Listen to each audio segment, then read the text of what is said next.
it being 10 o'clock, this working group, and the senator and I constitute the working group, but we've got two individuals from Haverhill and two individuals from Woodsville, and we'll go around and we'll let you introduce yourselves.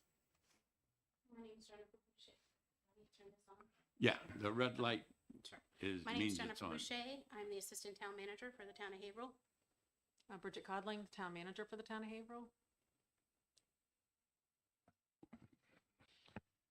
Peter Roth, Attorney for the Department of Revenue Administration. I'm Adam Denoncourt. I'm the Assistant Director of the Municipal and Property Division at DRA. Fire District. And I'm Senator Jim Gray. Senator Rebecca Perkins Polka. Okay. The two things that I passed out to everybody in, for this meeting, one was a copy of Amendment 2024-0572S that we had the public hearing on. 0527, I think, Chair. Oh, 527, 0527, yes.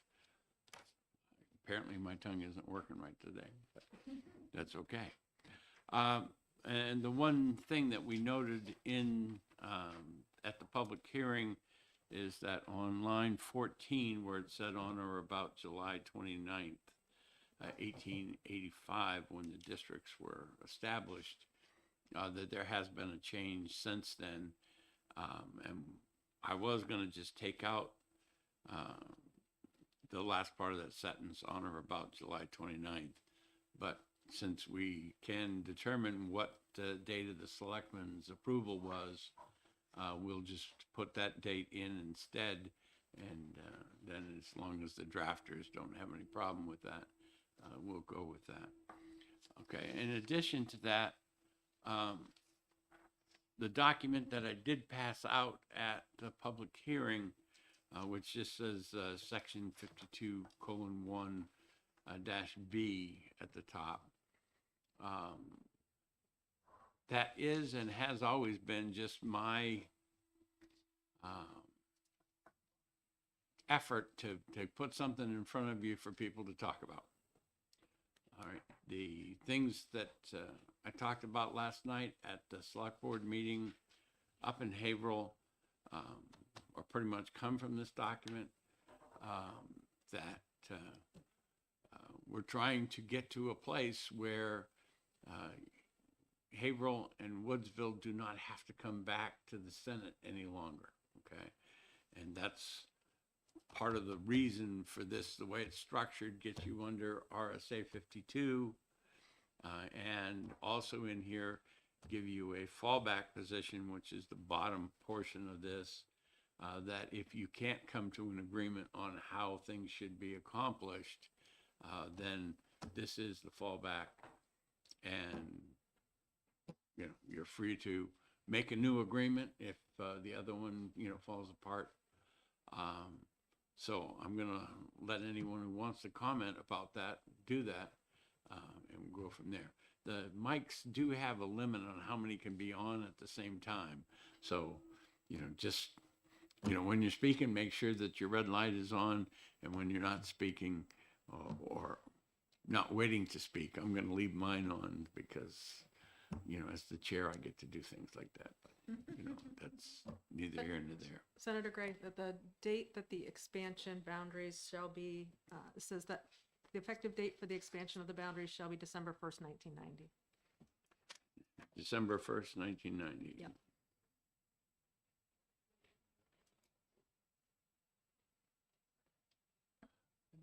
Just to Okay. add, that last expansion was actually the second expansion. So there was one in 1960 or 61. So I don't know if No, that we needs to be don't. noted or not. We don't need to do that because if you read, you know, 13 and 14, boundaries of the district shall be coextensive with the boundaries existing for the fire district established by the town of Haverhill Board of Selectmen on or about, and we'll still leave the December 1st, 1990.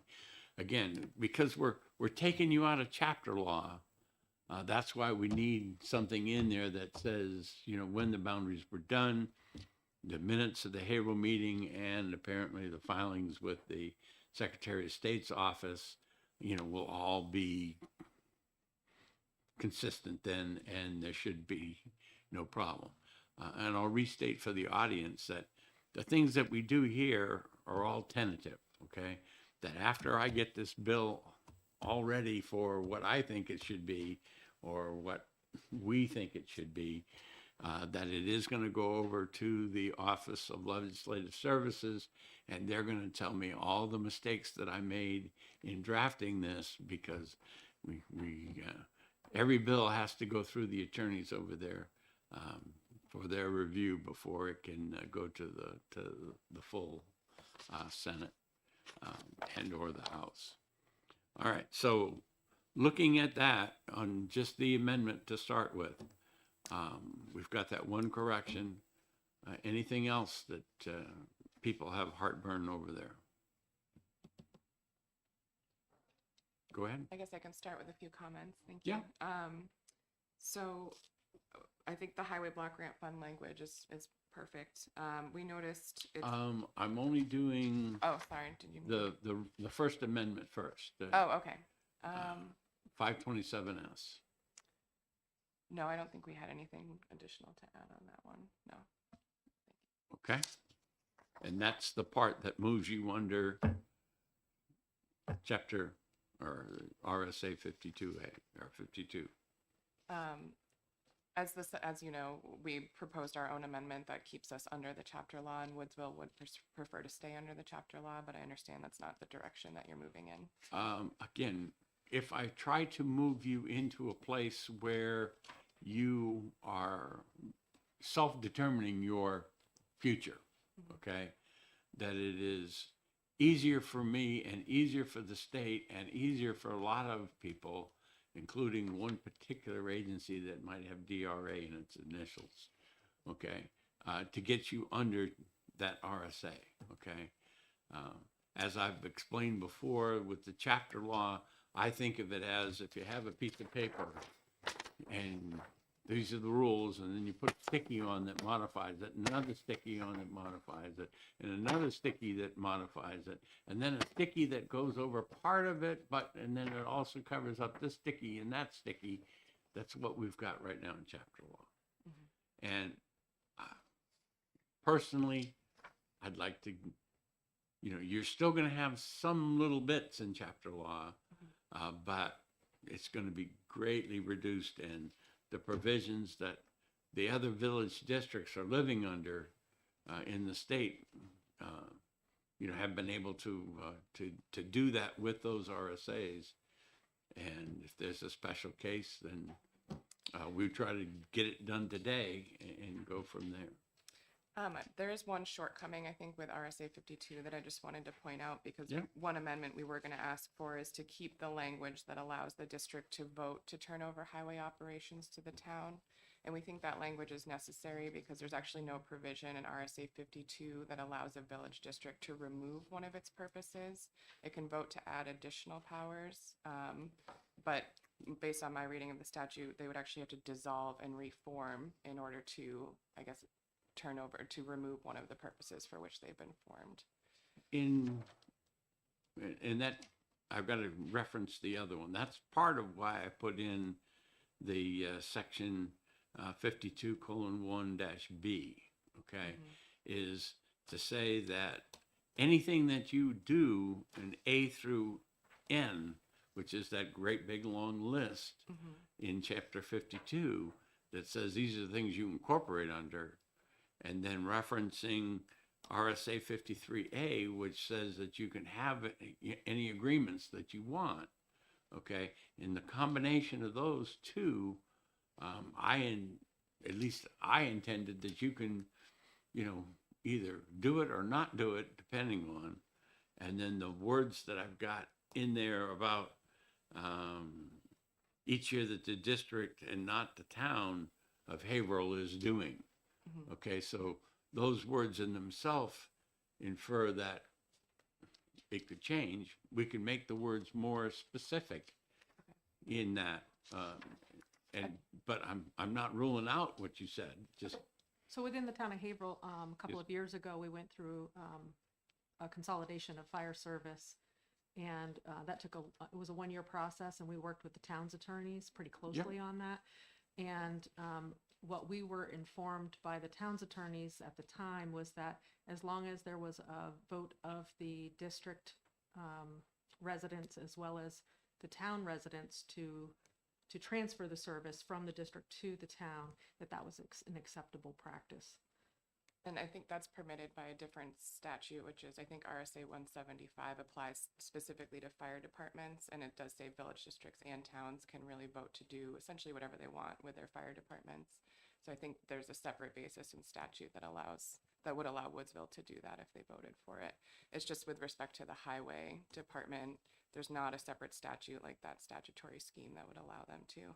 all right, since we're talking about the section now, certainly we can add a D, you know, that says at any time you dissolve the Woodsville Highway Department, you know, and I'll let you guys work out the words. I think there was language in the initial proposed version of SB 448 that spoke to that issue that we incorporated in our amendment that says if the district residents vote at an annual meeting to relinquish to the town of Haverhill the district's responsibility of respecting highways within its limits, such a vote shall take effect 1 year from the vote. So I think that would be good language to include just to make it more clear. I think the town would be acceptable to that as well, because that gives the town and the district a year to work together for that kind of All right. transfer. Senator Perkins Quokka has found hers. Let me go find my copy of that.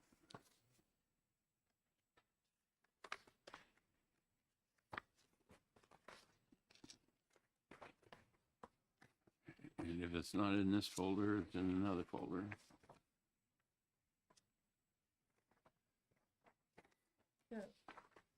Just while the chairman is looking for his copy, so just to reiterate your concern, it's that under Amendment 527, the one concern you're raising is that there's no ability to relinquish powers, and so you want to retain this language that if the district residents voted in an annual district meeting to relinquish to the town of Haverhill the district's responsibility respecting highways within its limits, such a vote shall take effect 1 year from the vote. And so Senator Gray is proposing, I wouldn't have it 1 year from, I'd have it on the January, because that's when your budget starts. or does it? Do you have a fiscal year or a calendar year? Okay. Okay, so We would Well, vote around March, yeah, and but then it you- would go into effect when January does- 1st. Right, you, so the following January the, 1st? the start of the next fiscal year, you know, whether we say fiscal year or calendar year. Okay, and so Senator Gray, you're You could do it at a special meeting, because I don't think anything in here says you couldn't do it at a special meeting. So you might have less, but again, the important part is that the budget and the responsibilities need to be synced up. Okay, and that's why the original bill, or the amended version of the bill, had an effective date of January 1st, is to sync it up with your financials.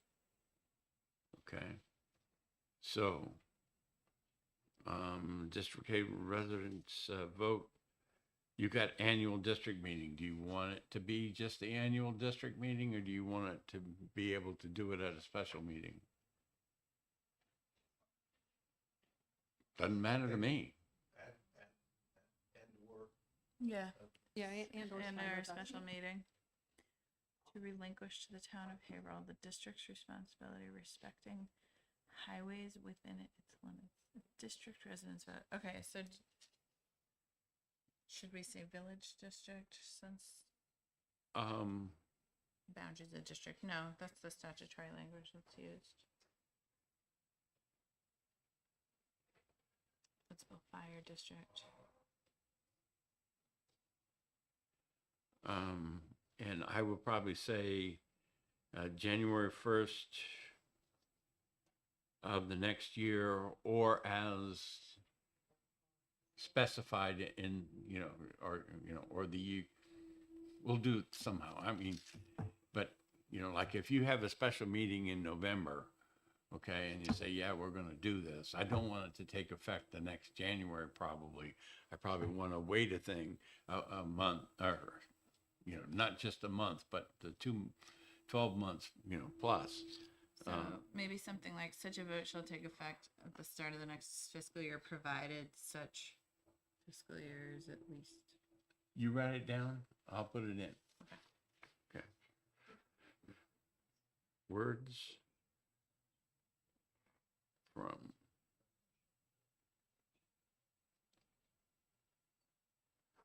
okay.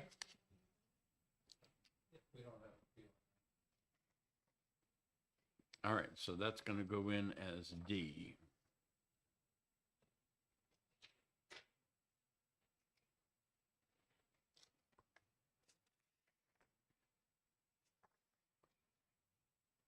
And again, this may change orders and indents and all of that stuff based on the way the drafters do it, and it's not unusual.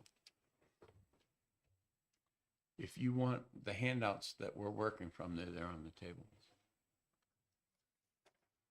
Okay. All right, so we are talking about the second sheet that you've got, the section 52 colon B, colon 1 dash B. Now, number 2, dealing with the fire doesn't have to be in there, or does, it's, Senator? Yeah. Before you go off of the amendment to SB 448, the codification of the becoming part of the, becoming a village district, in the comments that were made by Woodsville on February 13th, they had pointed out that there were some of the purposes that were specifically called out in the bill that it did not reflect the full purposes that Woodsville operates under right now. And so I think there should probably be a discussion about what those purposes are and whether they should be included in the laundry list here in Okay. section 1. And I don't know what they are, but I just remember that that was an issue that was raised by Woodsville. And they didn't specify in there, except they did mention maintenance of parks and common areas and impoundment of water. I think that's correct. Yeah, I don't have RSA 52 in front of me, but. In the existing statute, impoundment of water is K, and Yeah. parks is G.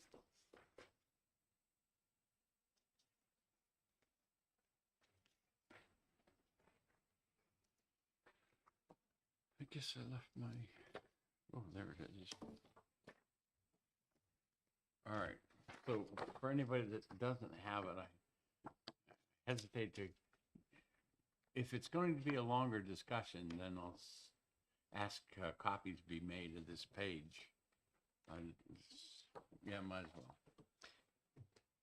I'm not going to copy the whole of RSA 52, but just the items. Yeah, we agree with that statement. We would like G and K to be added to the purposes. Well, there's 2 ways to do it. We can add it to chapter 52, or we can add it to this agreement. So, both are possible. It's just, What was your intent, sir, in drafting it the way you did? To exclude certain powers? no. Okay. I did not think about the powers, and apparently when I read the email, it was one of the things I guess I glossed over because I thought that list in chapter 52 or RSA 52 was quite inclusive. But we'll hold off on that just for a couple of minutes while we But do we have it down to the ones that you don't think are, I know you said parks, So if we inserted, impoundment of water? yeah, G and K, then we'd be excluding J, which is the control of pollen, insects, and pests. We'd be excluding the appointing and employment of watchmen and police officers. And that's it. So we don't need those purposes, but we would want impoundment of water and maintenance of parks. Parks, okay. So G G and and K. K. Thank you for raising that, Peter.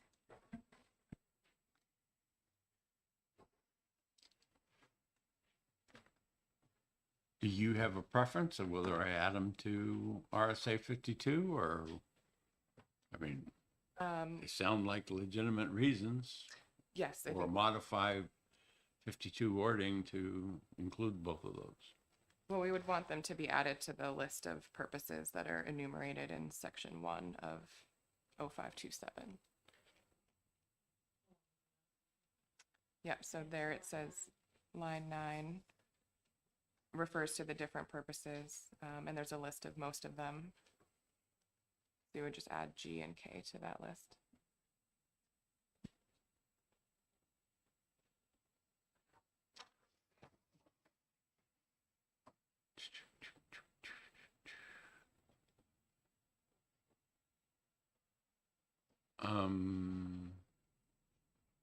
If I take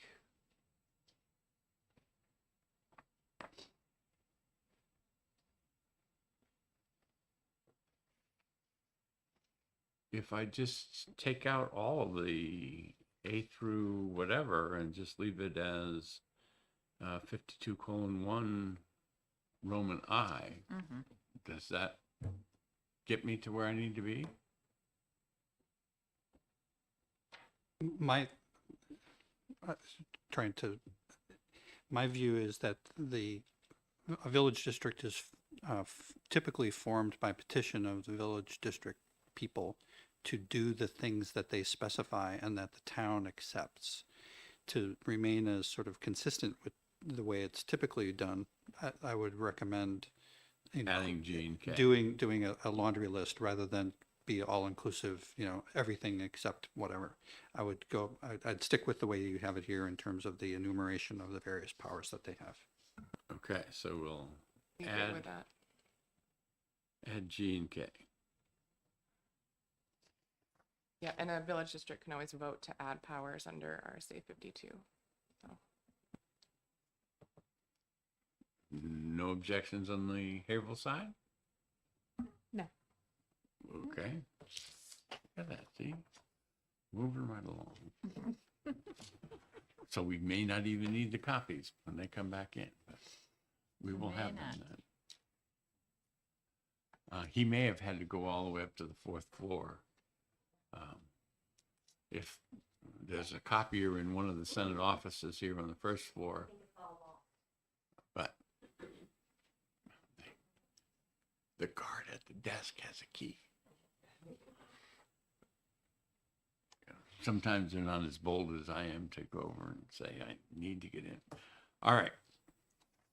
So we'll take care of that. We took care of the date. We're adding D about the dissolution. What else have we got? We have some comments about number 2 under chapter law. Okay. And if it's okay, I'd like to defer to Jennifer to kind of outline what the concerns are related to that. Section 2 on there. So we're back on the amendment. 52:1, yes. Yeah, so the town of Haverhill, as the town manager stated previously, voted to accept all 3 precinct fire departments under the town. The town made a conscious vote to not join the town. And so the town is opposed to including the fire portion in these conversations. We do aid them through the mutual aid process when there's a fire in Woodsville. and they need additional firefighters, or they can't get response from their station as quickly as the fire is going, we will respond via mutual aid. And we do pay for our firefighters when they respond to that. He went and copied the whole thing instead of just the first Oh. page. He did Oh, really good. well. Thank you for helping. And It's fast. here, and the rest of these can go down on the table. I've been, the cord is here, so I'm not gonna trip, just stick that over on the table. And anybody that wants one. So additionally to what Jennifer just indicated, when the town of Haverhill went through the process of evaluating the consolidation of the 3 fire stations, and we did include the Woodsville Fire Station in that evaluation, and we did an extensive study on exactly how we would go about that, what the organizational structure would be under the town. And we also did a thorough evaluation of the cost savings by consolidating those fire stations under one blanket of the town. And Woodsville, like Jennifer pointed out, chose not to join in on that consolidation. However, we did consolidate the 2 other fire stations within the town's boundaries, and we provide that fire department serves all but 3 square miles of the town of Haverhill now. And through that consolidation, we were able to save the town of Haverhill taxpayers over $200,000 a year in operational fees, operational expenses. And so I think that through proof of concept, we were able to show that through the consolidation, we'd be able to save the taxpayers money while providing an even better level of service.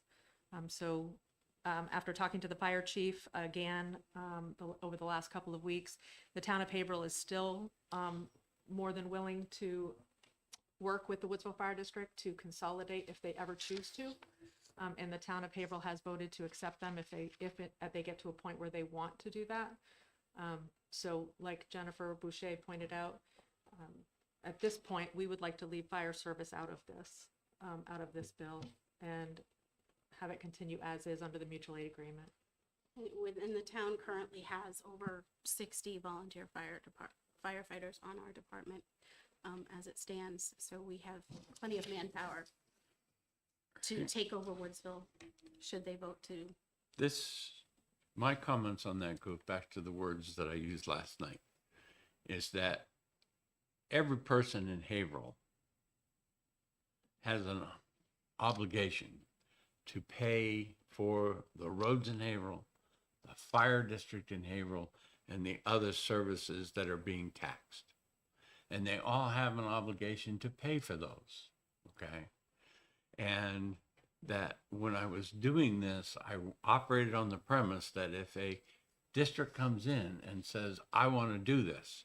Now, I know this is different because probably the first fire department, according to what I was told, was actually in Woodsville and not in Haverhill. But we're past that right now. We're back to Haverhill is the community. Okay, so that if I'm going to leave them with a fire department in there, and the words that I've got in 2 on this sheet here, is that they're paying for it in taxes. So they either ought to get the services by dropping their own fire, or we ought to be able to find the minimum that it would cost Haverhill to provide those same services. And that's where, and for lack of other, I came up with square miles, okay? In Rochester, all the time I spend on the city council, they keep on saying, well, our response time isn't good to this area, so we need to put a substation here and all of this. And it all comes down to how fast you can get there.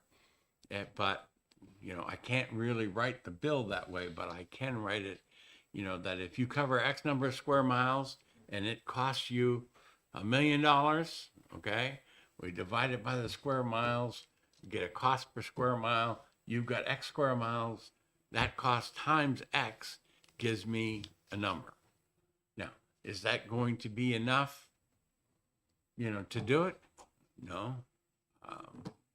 You know, inherent in having your own fire department is a chief, is captains, is lieutenants, is a fire marshal, is a, and it keeps on going. And that's why you're seeing the savings, I believe, that you are, is because you eliminated all those redundant activities there. And, when you go out to buy hoses, which are getting more and more expensive every year, and you have to replace them every X number of years, that you get a savings there also. When you go out to buy fire equipment, when you go out to do, recharging your tanks and all of that stuff, laundering the fire, gear. I mean, all of that, you're building redundancy in this. And if Woodsville wants to do it, hey, I'm happy to let you pay for it. Okay. Should they have to pay for it all?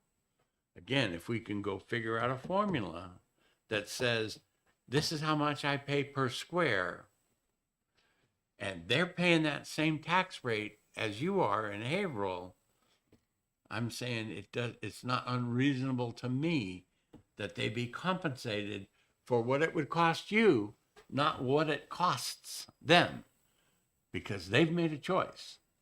They've said, I want to be separate.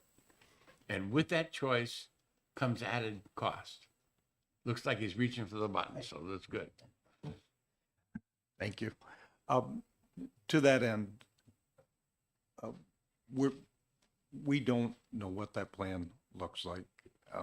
And, as you heard last night, we have reached out to the select board, and who's also the fire chief, for that plan as to what it would cost and what it would look like in Woodsville. Today, we have what we have, and we know what we have. And So let me stop you there. Okay, the first words were what it cost. Okay. Once you say they're in charge, it goes into their budget, and they budget it, and it becomes part of the tax bill. The thing that I heard from other people, not testified here yet, but they promised to have the fire station still manned and maintained in the Woodsville district, and that the personnel, as it is right now, until sometime in the future, was not going to change. And all of that, we can take care of by going back to an agreement up here that would specify that. So just, Yeah. again, that you've heard things I haven't heard, and and I don't know that any of the commissioners have. So, is the cost of building a fire department and buying trucks, and I mean, the may find the value is already there and done at a much greater savings than if you pulled the plug and had to do it all over again today. the trucks, if I were to do the trucks, okay, so I don't know how many trucks you have and whether they duplicate. I mean, if you both have a ladder truck, okay, do you need 2 ladder trucks in Haverhill? Probably not, okay. Do you need, regular engines, and do you need a rescue vehicle? Well, you got the ambulance service. So again, those details can be worked out, but any truck that was not needed by Haverhill, as far as I would be concerned, you'd be free to sell it. And any vehicle that you have, you look at the amount you have depreciated it up till now from the original cost, and that becomes now an obligation of Haverhill to do that. But, again, part of the reason you're both here is so that the senator and I can try to treat you guys both fairly. Yeah, and to that end, Chair, I mean, I think part of this, right, is that we're hoping there will be conversation on this. I think you would agree with me that Yeah. neither you nor I is in the best position to decide on ladder trucks, and I don't think you're implying that, but I do think, to bring everybody to the table, just on equal footing, I know when we considered the fire and police budget in Portsmouth for the years that I made that budget, we did consider like square footage of commercial development or population density or, some kind of measure of who's actually in those square miles to be relevant, to the budget of sort of how that was calculated. So I understand your point that we want the formula to create a choice that makes sense for public money. I guess my comment would be basing that on square mile might feel like it's not the most accurate way we could craft that formula, but I agree. I understand your points otherwise, and I think they make sense. So, just wondering if instead of square mile, maybe we want to consider a different measure in your Yes, formula. we Senator? certainly can. Okay, If I may, for a point of context, please. we have seen in other communities where they have a situation like this. One is the town of Derry. And in Derry, they have a fire district for East Derry. And the East Derry Fire District essentially goes it alone. That they tax their people for the services that are provided by the East Derry Fire District. And the town does not cover that town. And I'm reading, there was a New Hampshire Supreme Court decision about it, and reading from that decision, I get the impression that the people in East Derry are not getting any credit or exemption from taxes for the town of Derry with respect to the amount that they spend on the fire district. We also have, I believe the town of Hanover has a kind of a situation that's a little bit of the reverse of Haverhill. And in Hanover, they covers the town of, or I guess it's not the town, it covers Etna. And Etna is a small rural place which does not have a need for a ladder truck and doesn't feel the necessity or the desire to be paying for that.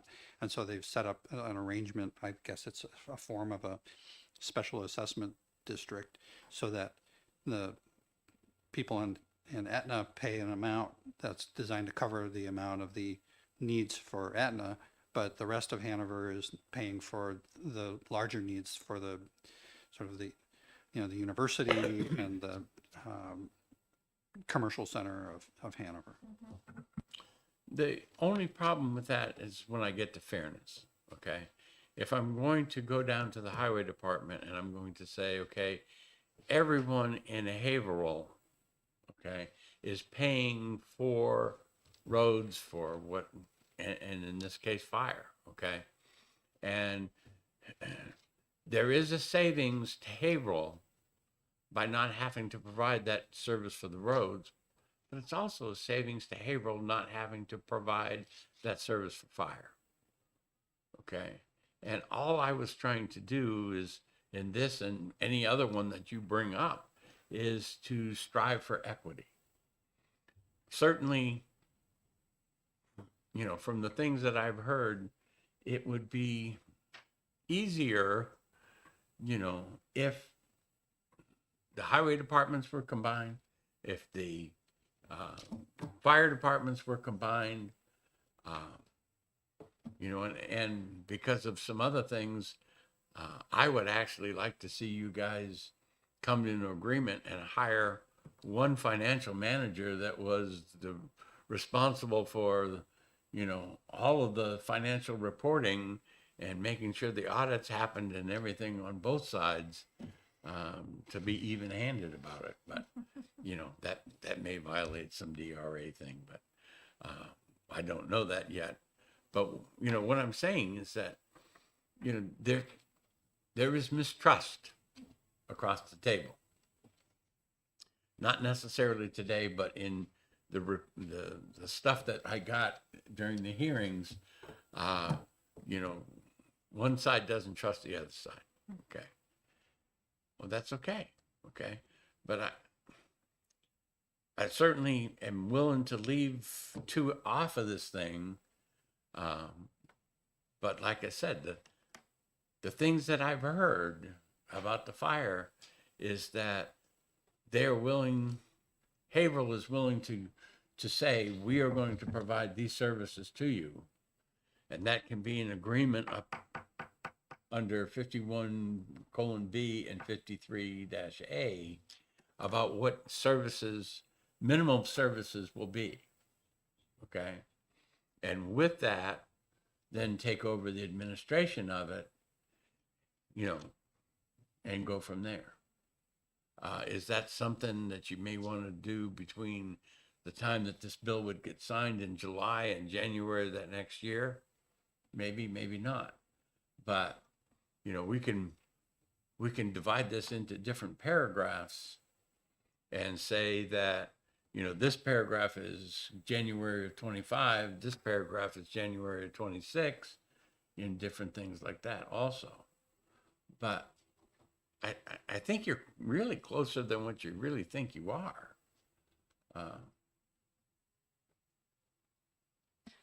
So I think you're on the right track by having a default, but then, they can work out between them whether or not it makes sense to have some combination of services. And I think that would be consistent with the language that's in here.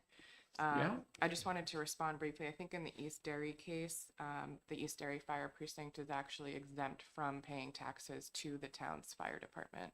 I think that's the Supreme Court references that in that case. So it does essentially return their funds to them based on the amount of their tax contribution. And that was under special legislation that applied to them. All right. If you can give me the citation on that, because if that's already been through the Supreme Court and that there is a compensation that goes back, then I would want to draft that in here.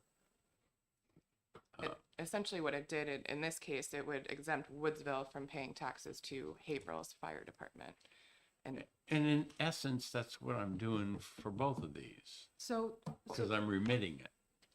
well, except that, so we're dealing with percentages here. So the road mileage is about 11%. If it were based on the actual property tax valuation, so their contribution, it would be about 22.67%.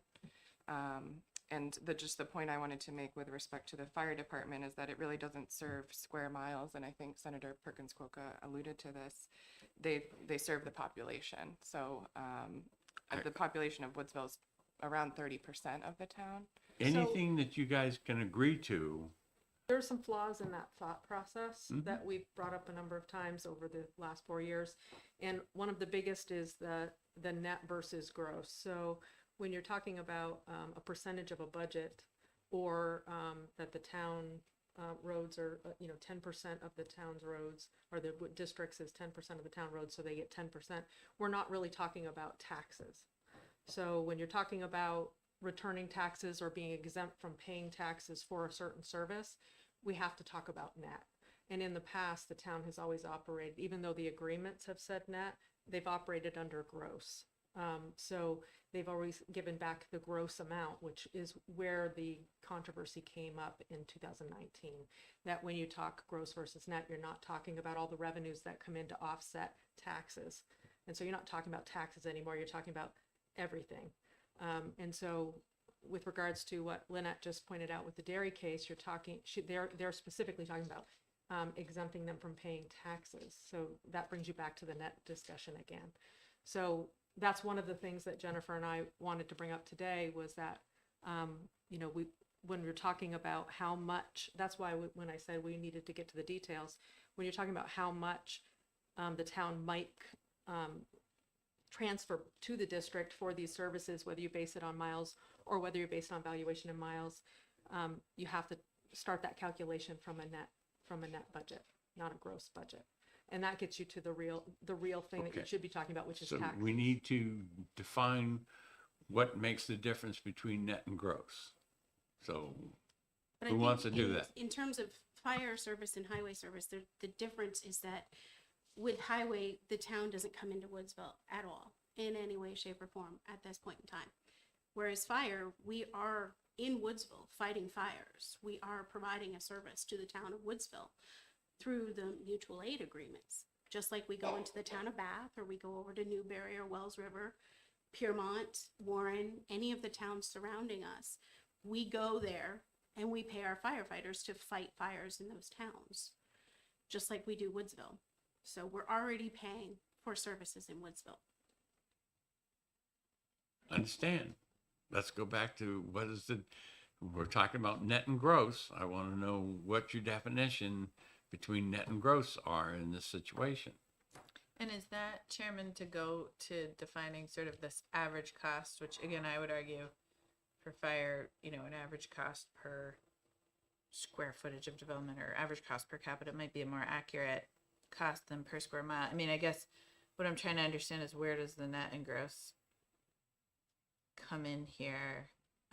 So I think the easiest way to think about it, or at least as I understand it, is the gross is the proposed operating budget, and then there's certain elements of revenue that I presume are allocated to each category of operational expenses. Or proportionately. Right, so is it one big revenue amount that then is allocated proportionally based on its proportion of operating budget And it costs? depends on the revenue. So for example, with the highway block grant, we wanted to bring that up too. That's a revenue source that comes into the town. It offsets the tax, the need for taxation, but it's specific to highway. So when that revenue comes in, it's specifically offsetting a certain portion of the highway budget. So that has to come into play when we're talking about the highway block grant and the net to gross discussion. Again, from what I've heard, all right, I'm going to translate it, is that, gross is the budget and net is the actual expenses. That is what we raise our taxes based on. It's the budget less revenue. But the revenue wouldn't include property tax revenue, The property because that would be tax separate. Yeah. That's what's That's actually what- raised. That's what we're looking at, is what is actually being raised in property. Right, what is being levied? Yeah. Yeah. And so when we're talking about transferring, they are talking about being exempt from contributing tax dollars, their tax, the district tax dollars, the district residents' town tax dollars to the fire or the highway. And you're looking to find that number. That's kind of how I get there. But Well, the revenues that come in, okay, certainly we do have the block grant coming Already in, net, right. okay? And you can use unassigned fund balance, to offset taxes and stuff.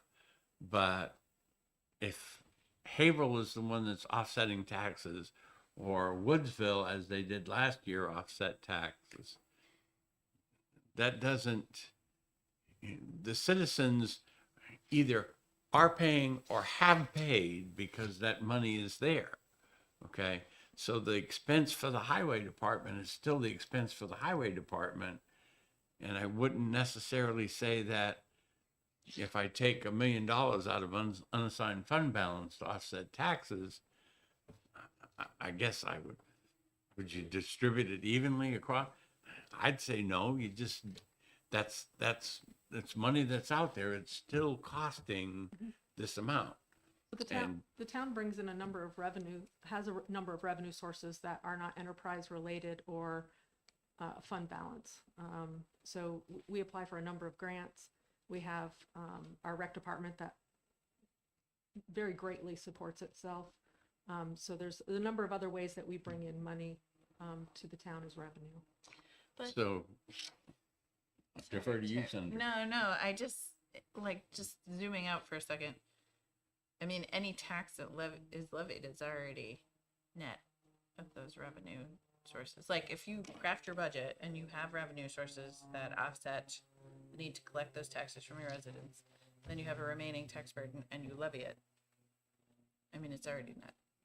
So any tax, like property tax revenue that would be brought in is already net, right? So I guess I'm not seeing what the role of that conversation is with this language. So in let me front of give us. you an example. With the highway budget, we're talking about potentially doing a per square mile, whatever it costs the town to maintain divided by our square miles, that we would transfer that value over to Woodsville times their amount of roads. Is that what you proposed? I believe. Well, if you So- look at B, 1B on the second sheet, Yep. I'm saying that you take the 'Cause it says average burden cost. labor cost, Okay.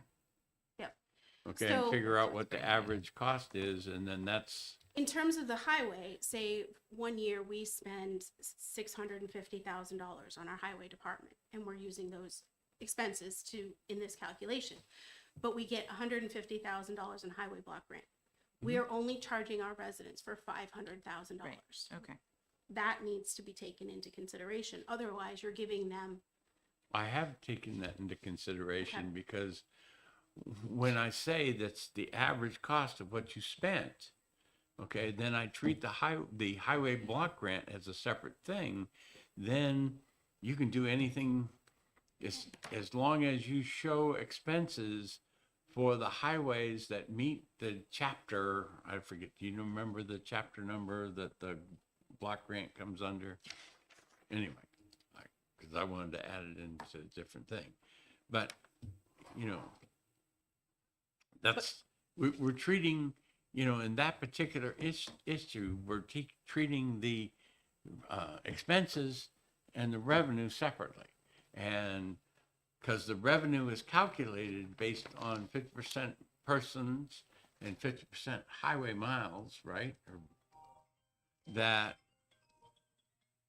the consideration is that if you have the highway department budget, that's the gross budget, operating budget, and you add in that revenue and you're taxing for the $500,000, if you're giving them back the gross amount, so the $11,000 per mile instead of the smaller amount, and giving them highway block grant money, they're double dipping on the highway block grant And I money. don't want you to do that. What I want you to do is calculate how much it cost you in the previous year for So those I- things that got listed. But I think, if I may, Chair, Yeah. and again, I'm just offering this in the spirit of us all arriving where we want to arrive, which is language. I mean, if you're interested in the precedent set in the East Derry case, that sounds to me like, because that case deals with property tax assessment and return, then it makes this whole conversation not necessarily needed, because then we aren't talking about costs anymore. We're talking about taxes levied. If I'm understanding. Right, and I think the language in here, the average cost per square mile, does refer to the actual expenditures, which is what they're referring to as the net, what it actually costs to operate that, less revenues. Well, certainly But we that wasn't my intent. But if we do make it based on the property valuations, that at least gives Woodsville a more significant percentage of its own money returned back to it, even if it is based on the actual cost per square mile. And that revenue, because it's basically 10% if I do mileage and 20% if I do, all based on revenue or, the assessments. I personally can't see how that's fair. But that's neither here nor there, okay? As the highway grant are 50% this and 50% that, it may be that we need a mixture, to be able to reach consensus that, say 20% or 25% that was based on assessments, and then, the rest of the 75% be based on mileage or something. I'm willing to get there, but I got to keep the expenses, whatever the expenses are. I spent so much on labor, including benefits. I spent so much on material. I spent so much on, I didn't have insurance in here, but, certainly, those things that I have to pay for, I want included. And because the revenue can offset it, I want you to get your portion of the revenue based on how the state determined That's right. that you would, the Haverhill should get it in the first place. And then since we're going to subdivide it, and I was told that I have not found anybody who's got a statute that says you can't subdivide it. Yep. Okay, even though that was. so as far as when we do our tax rate setting, and Yep. we prepare our revised MS 434 for the state, 100% of the highway block grant goes against our revenues, even though we have, in the past allocated money to Woodsville for the highway block grant. They consider it 100% belonging to the town of Haverhill. So, if I try to put in an amount less Woodsville's portion, DRA automatically goes in and changes it to the full amount. DRA comment? With respect to the sharing of the block grants, I just wanted to offer a word of sort of caution. I've shared the language that you had prepared with an attorney at DOJ, who then shared it with DOT. And they expressed that they have some concerns, but without telling me what those concerns were. But they said that they would get back to me by today, which they haven't before I came over here. But there may be some issues from the DOT side about the sharing of the block grant. And so that could turn things around in some way that may require you to redesign this a little bit.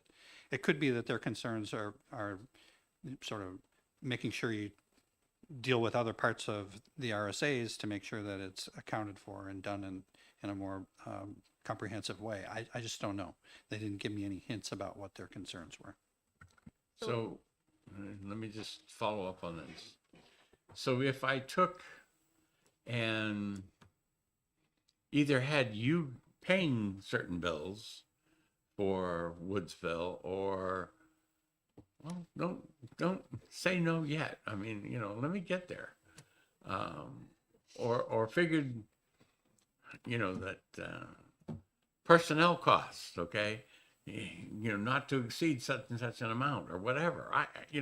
I'm sure that there's somehow I can do it, or even go into the statute that they think I'm going to offend and say, notwithstanding that statute. I mean, I think it would be clean if we go back to the conversation of net versus gross. So if you're looking to do an average per mile cost, the town's cost per mile to maintain our roads, and we're going to look at transferring that some amount of money per mile to the Woodsville Fire District, then we start with accepting the fact that the highway block grant offsets some of the budget for the highway department. It has to, and just add that back in to the total before we do the average, and then they're getting their block grant. yeah, but if I'm doing that, I've got to add back in some money for Woodsville, so that when I take the highway block grant out, that I'm treating everybody fairly. No, I mean, you leave it in. So I But got to add in what I'm trying to add back in. What you're saying is that I take the money Haverhill spends, and then I take and reduce it by the highway block grant, and then that's the money I use. yeah, so I'm suggesting that you don't take it out. And if you leave, instead of removing that and trying to come up with a net number that includes the removal of the highway block grant, you leave the highway block grant. You don't do that. You leave it. And we divide the budget that includes the highway block grant by the number of miles throughout Haverhill, and then the money transferred to the Woodsville Fire District would still include the highway block grant money, so they would still gain the benefit of that revenue. But Does the that amount of money that Haverhill would have spent is not in your formula. So that when I start taking out highway block grant, and because if I take it all out of there, I can't give it to them because I've already taken it out. But to take it out is if I took how much you spent and how much you would have spent, put it together, and then take the highway block grant out, okay, then I might be able to do what you're saying, because they would be treated fairly. But unless that other component is in there, okay, then they don't get treated properly. I think with regard to the block grant money, the way the formula was fair and just, and if the funds flowed to Woodsville, it would work. I think, you're saying the formula based on, if it was to be based on population, wouldn't be fair. Woodsville's population is dense. Yes, it's only 1.8 square miles. But it does cost us more to take care of our roads. And we don't want to go out of the road business, and we don't want to go out of the fire department business. The public, the voters will decide this, but given, if this is the starting point, it could very well be the ending point, as you pointed out. And, you know, financially, it could force that decision. And I'm not certain that that's the intention of today, but it would really take that vote out of, and choice out of the people's hands. Senator, we have some information that we collected from MS1s of other towns, in, both cities and towns with similar amounts of, mileage of roads, similar infrastructure, and we can share some of that with you, although some of the information is not strictly speaking comparable, because it doesn't, from the MS1, different towns do it, do the accounting in different ways. So we can give you some raw numbers in terms of cost per mile.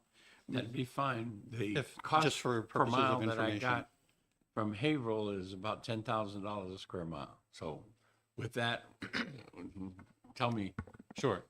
So basically, I'm taking from the MS 535, which is the actual expenditures. So we're talking about gross in this case. We're talking about accounts 4311, which is highway administration. wait a second, Sorry. MS 535. Mhm. And what's the next one you cited? So Account there number? are four different accounts 3811. that I included. She writes quicker than I do. I can't even remember what you said, so. Try it 43 again. 4311 is 4311. highway All right. administration. 4312 is highways and streets. 4316 is street lighting, and 4319 is other highway and streets. So those four accounts seem to be the most related. However, not every town accounts for their expenses in the same way.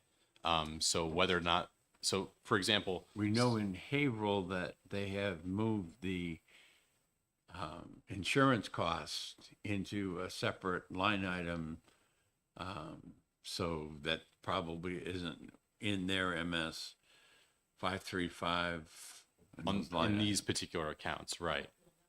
Well, Yep. and I And- guess just before you proceed, sorry to interrupt you, but just so I can like digest what you're saying, how do we account for like, this is a 2-lane road, this is an unmarked road, this is a 4-lane road with traffic lights? How does that figure into what you're about to tell us?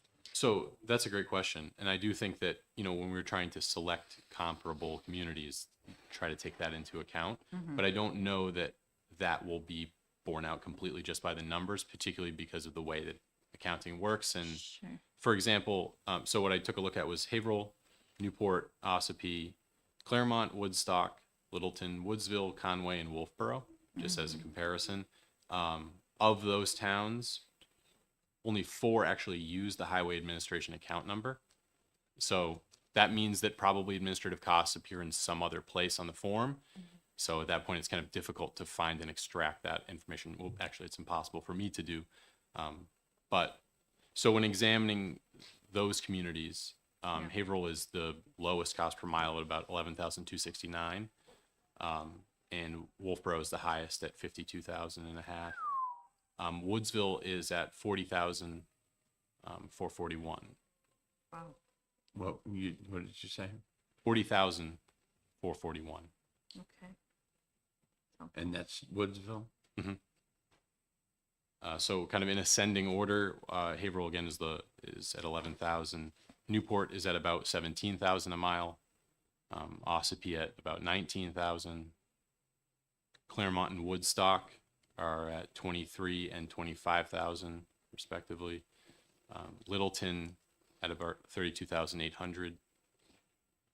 And then Woodsville at 40,441, Conway at 41,760, and Wolfboro at 52,501. So Woodstock has about 9 miles of road that they maintain, and Woodsville, as I understand, has about 8.3. So they're pretty close in terms of, I mean, every other community has a lot more miles than that. And again, Woodstock was at 25,000 per mile, where Haverhill was at about 40,000 miles. You'd send me an email with that so we can get it Absolutely. into the information for this bill. So we're all over the map. May I, one thing, and this is on, I will say on taxation as opposed to revenue, but just to give you an idea, in a cost per mile basis, the town of Haverhill's taxation is roughly $51,600 a square mile. Woodsville's contribution is $327,000. So, from an equity standpoint, I realize it's not the same thing, but we have a large concentration in a small area, and our costs are greater. Well, Just to add to that, the population density in Woodsville is over 700 people per square mile, whereas in Haverhill, I think it's around 90 per square mile. So it is significantly more dense.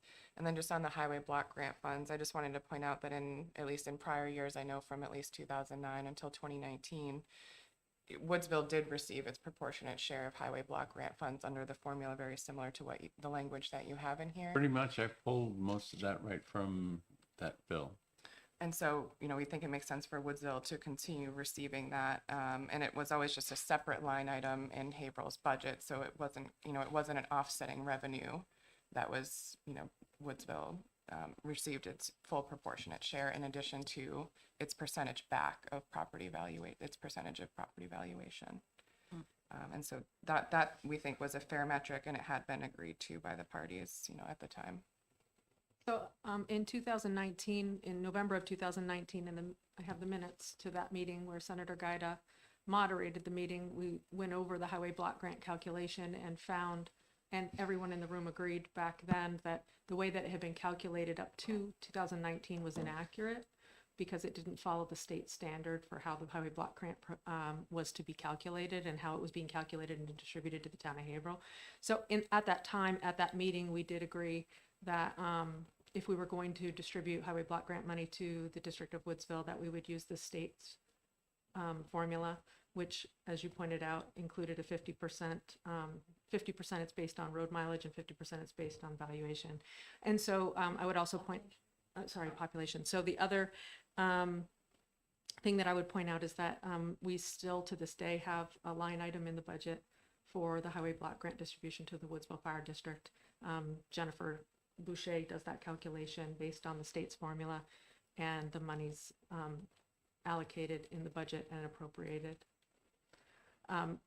regardless of the revenue that comes into the town, and like Jennifer pointed out, how it's handled by the DRA.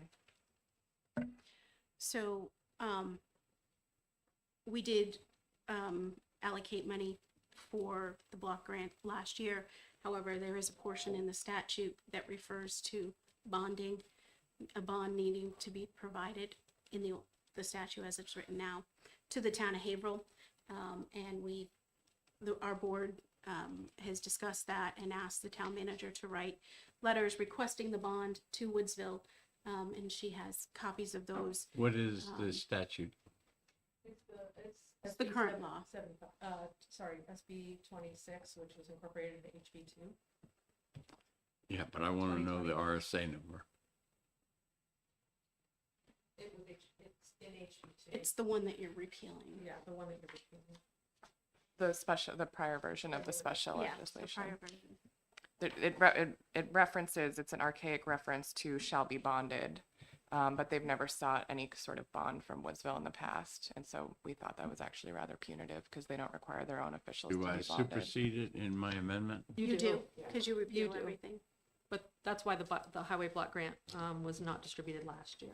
The RSA, as far as I know, then does not contain a requirement for bonding. No. So this says Correct.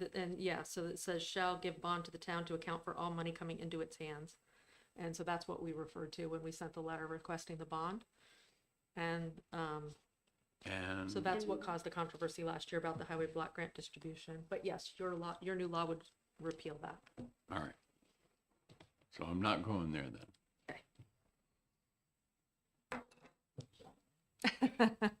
Yeah, they've been holding up the block grant money because of that issue, so. Current problem. So again, I'm trying to stay out of the current problems. I'm trying to talk about future. Okay, so So Senator Gendro's first distribution or introduction of HB 448 had eliminated that bond requirement. well, and that's good.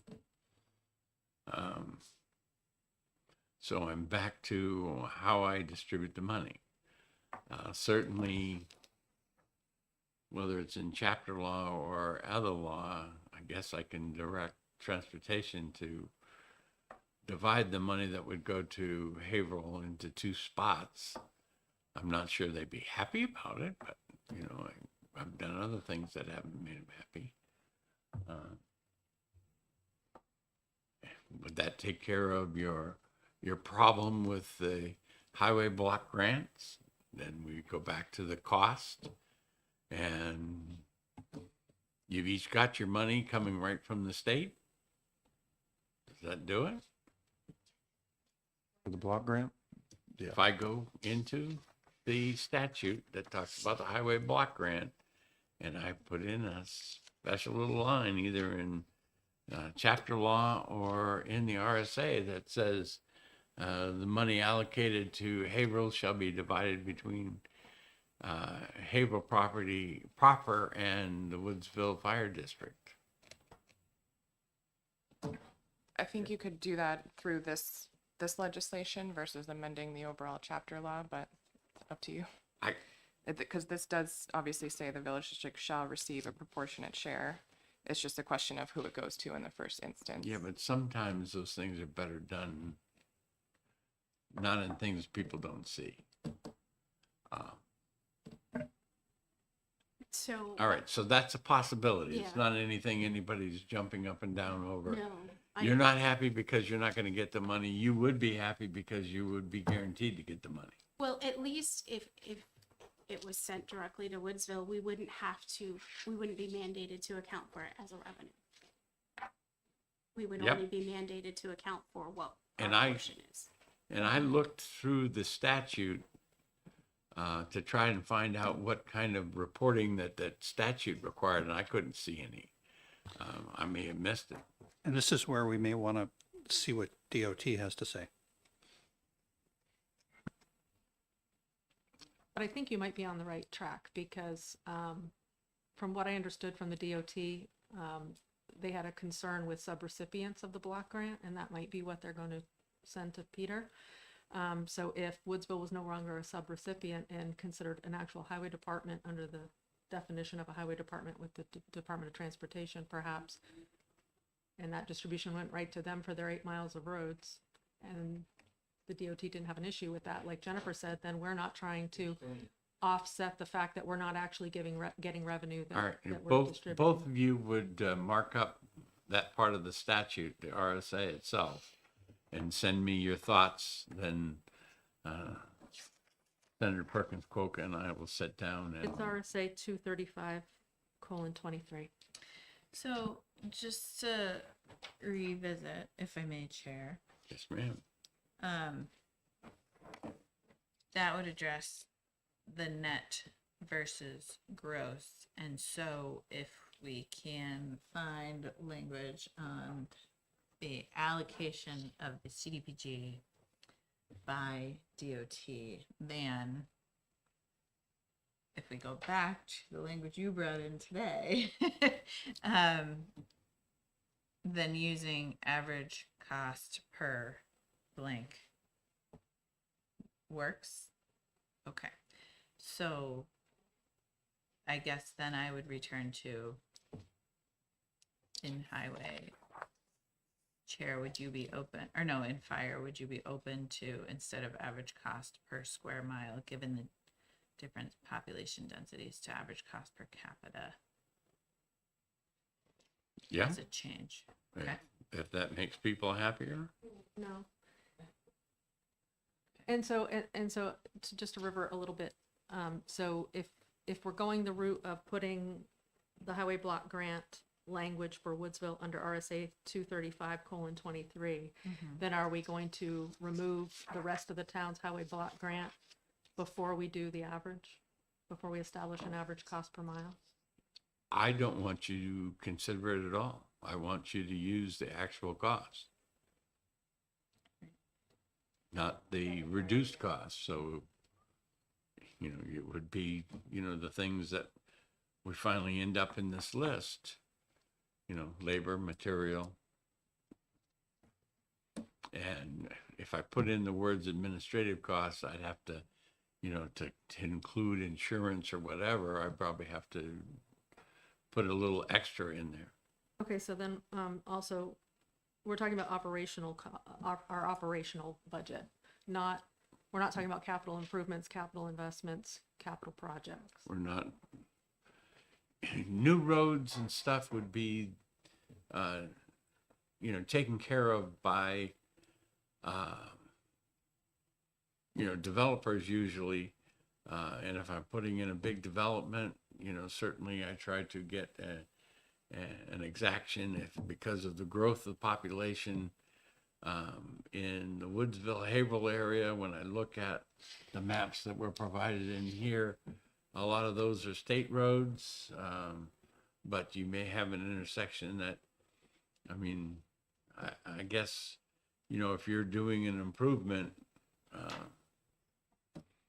that, again, we can try to work those words out and what cost you put in and don't put in, because I gave it its own little letter here, so that we can be specific. It will be to your advantage to keep those costs as low as possible, and it's to your advantage to keep those costs as high as possible, because if we're doing it as a percentage of the road miles, so we need to get to that place in the middle. And, I think we can define it in here, we just have to work at it.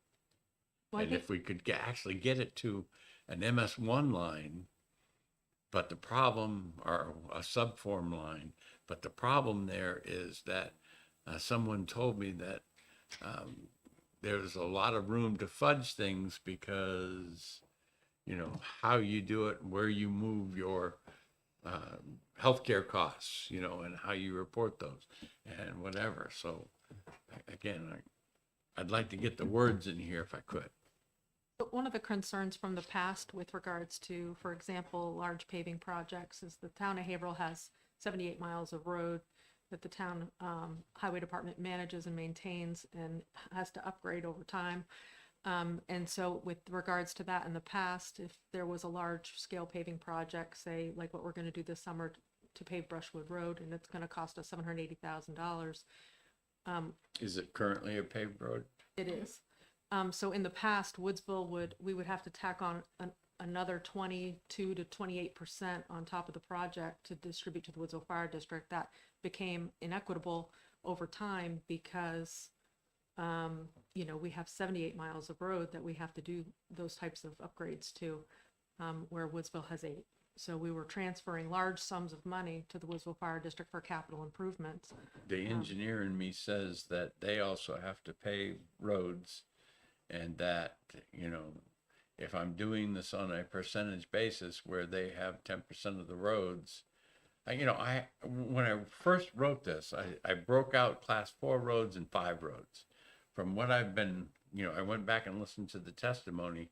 I don't know that you have any class 4 roads. We have a lot of class 4 roads, but the town of Haverhill, no, we have class 6 roads, sorry. Class 5 and You've class got a 6. lot of class 6, Mhm. and they have partly class 6 roads, but class 6 roads aren't maintained. Right. Other than the people who live on them have to maintain them if they want to be able to get in and out in the wintertime, or, when the ruts get too deep. Okay, so class 6 goes out. And again, I don't know that you have any class 4 roads. No. Okay, so we're down to class 5 roads. and it is, you know, a dirt road, certainly, especially in areas that need grading every year, and some areas where there is a lot of water, you need to put in a lot of gravel and different things to maintain that road. So they have their own special thing. And then you've got the paved roads, which, whether it's every 5 years because it's an artillery road, or it's, you know, a city neighborhood where, you know, you may be able to go 25 or 30 years before paving it. All of that should work out between the two of you when I talk about percentages. And that's why when I went back to equipment, that I used the depreciated value of the equipment. You know, I don't know how to do it. You know, if there was a way to say, yeah, if there's a way to depreciate the roads, you know, that this road is going to last that many years, so that, yes, I'm having this big paving project, but I don't put it all in 1 year. I put it in the next 20 years, you know, for that. You know, we're getting so complicated that I don't think we're ever going to get there. But, you know, we have to try. Just going back to what the DRA presented, I think he said that was the cost per mile, the average cost per mile, based on the gross budget. Is that what you said? There's actual expenses. Okay, so that accounts for revenue, then? Revenue. No, Revenue wouldn't that's be. without revenue. That's Okay. 5 through 5, it's just strictly Okay, what's so, expended. so if that's the amount, you know, the rate, I guess, that Woodsville would be getting for its 3 miles, or no, 8 miles of road, I think that'd be significantly less than, if it's based on the assessed valuations like it was under the It's prior 10 to formula. 20%, right? Right, You'd get 88,000, you know, for the one formula, and you'd get 160 to 172,000 for the other one. And, but again, you know, but then if you account for revenues, it would be even less, that's what it sounds like. revenue, you would be getting, and I still propose that somehow we get it through Department of Transportation and whatever, is so that you would get, since it's based on population and it's based on the mileage of the road, that you both get your equal share, whether it all goes to Haverhill first and then gets sent to you, or whether I can find a way to divide it so that, you know, your portion goes to you, your portion goes to you. Again, you know, Well, and I wasn't talking about the highway block grant funds, because I think that makes sense for those funds. I just meant for the overall highway budget, if we're trying to come to a formula, you know, that's supposed to be more equitable. if I'm maintaining roads, okay, the question to me is not how much you're paying for it, okay, and not anything else. It's what Haverhill saves because you're doing your roads. And I understand that. It's just, I'm not certain. And I don't really believe that, that if they were maintaining those roads, it would be at the same average cost as their other 40 miles. And So they, to put that in, it wouldn't be what you're saying. That's all. It would So be- I built roads for 20 years and I know that the 26 miles of pavement that we maintain, which has water infrastructure, drainage infrastructure, has sewer infrastructure underneath it, because the North Haverhill District does have sewer, that we could maintain it for close to what we maintain the rest of our pavement. And it would cost us around the same amount of money. We would have to enter into cooperative agreements with the district, like the state does with any village district. When you come through, if the state came through the village of Woodsville to repave 302 or reconstruct 302, they would have to enter into negotiations and discussions with the Woodsville Fire District a couple years in advance to make sure that the Woodsville Fire District was prepared to come in and do any upgrades to the sewer or infrastructure under the roadway. And then to collaborate and coordinate on the construction so that, well, the state, not we, the state was coming in to do the upgrades to the drainage, the water drainage systems for the road improvement project, that the district would be able to do its upgrades to the sewer and water lines that they have under the roadway too, as well as anything else. There might be electrical under there, and I don't know what's under the road specifically because I haven't seen the plans, but that's pretty typical.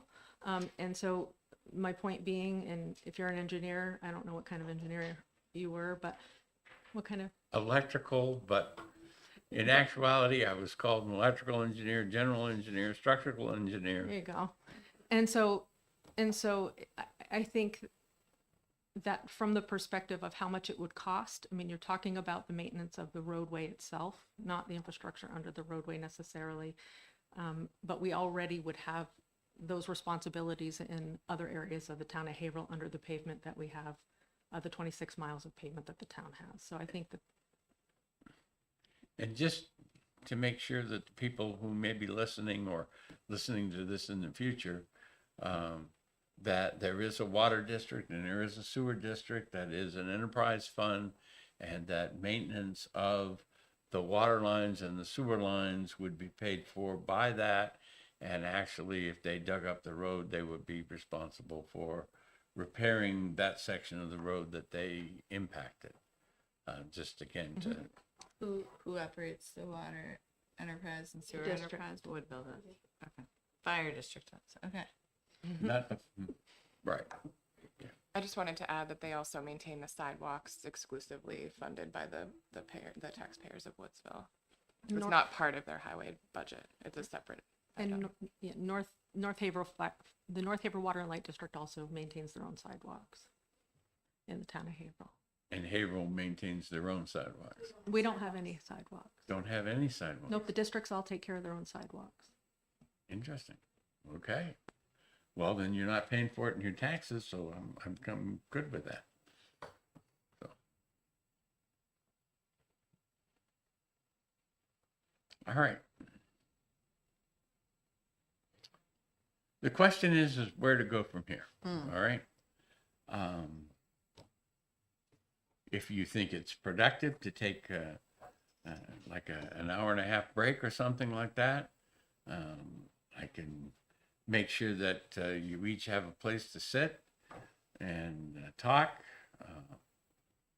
You know, anything that you would need printed, you know, from coming from that, we would come back. But I don't know your calendars and I don't know the senator's calendar. You know, if you want to continue this today or you want to come back, it can't be on a Tuesday after this because this right now is a Senate break and the senator and I are supposed to be out recreating somewhere. Right? We're supposed to be Senator Gray recreating. Well, you know, for an old retired guy like me, this you know. But anyway, what do you guys want to do? Well, I don't know about everyone else, but we've set aside the day for this, so whatever you all want to do. How much time do you want between now and, or when we adjourn for or recess the session until the next time that we come back together today? An hour and a half, 2 hours? That'll give you time for both lunch and discussions. I think an hour and a half or 2 hours would probably be good. If we reconvene at 1:30. All right. We'll do that when you're ready to quit. Okay, so either 1:30 or 2, depending on how long we go. All right, so what else do we want to talk about before we take this this recess and let you guys work?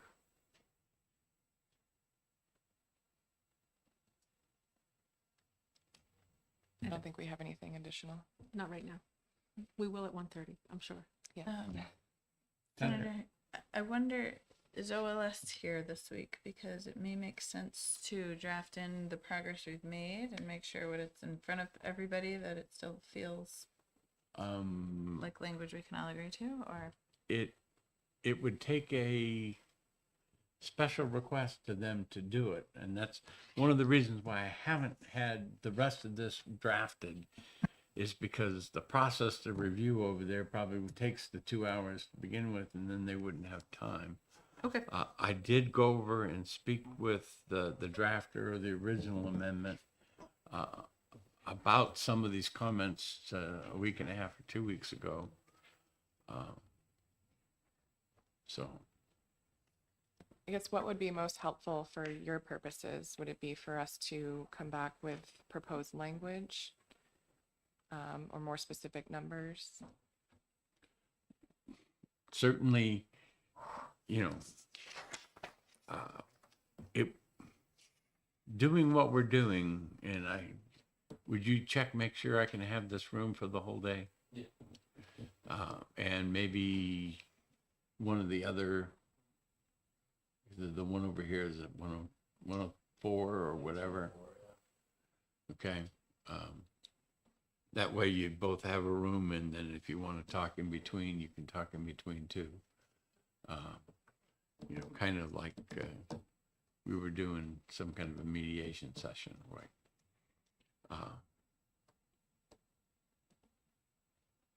But, certainly willing to do whatever. My aides, well, if you're staffing this, give them your email address, so if they want anything printed, they can send it to you. Oh, he's lost in thought. Sorry. Give them your email address so that if they want anything printed, they can send it to you. For the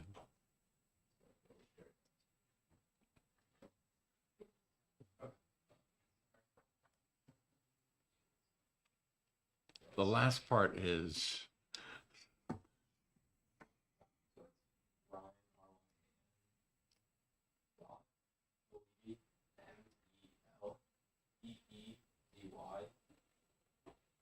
leg.state.nh.us. and the last part's the same as all the emails over here for legislators. Yep.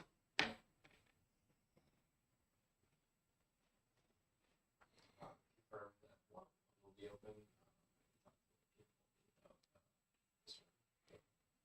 Okay, 101 is the one diagonally across the hall.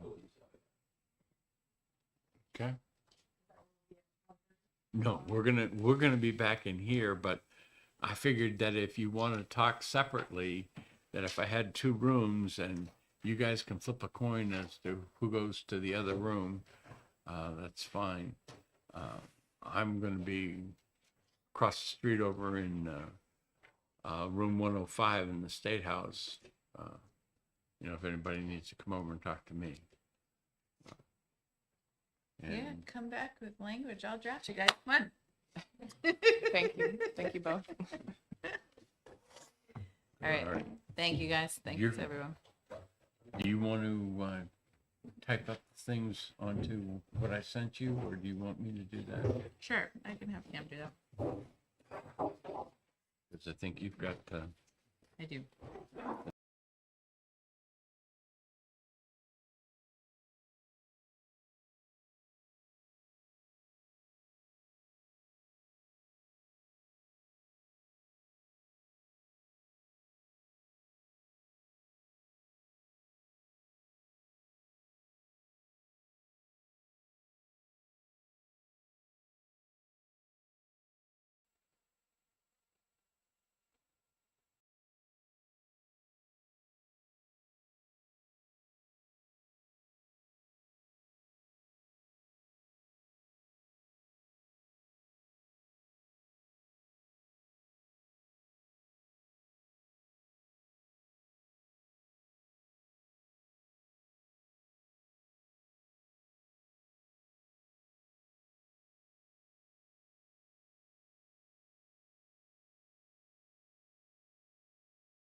turn this on, since we've got our staffer back.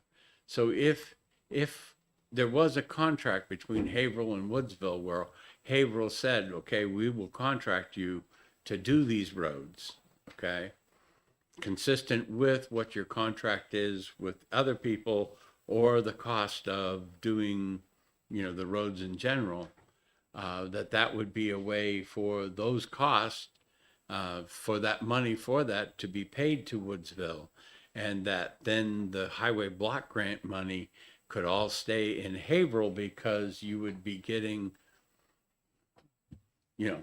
assistance in paving those roads or whatever the contract said, okay? As it depends on how you structure that contract for them to do it and how you structure the payment. If there's paving involved, then whatever. But if you've got a contract for paving, it's probably cheaper for you to say, we're going to do road A and B in Haverhill and road C in Woodsville, and either pay for it yourself or whatever, so that there's less of a shared responsibility or whatever. That would take some doing, but it certainly would be authorized by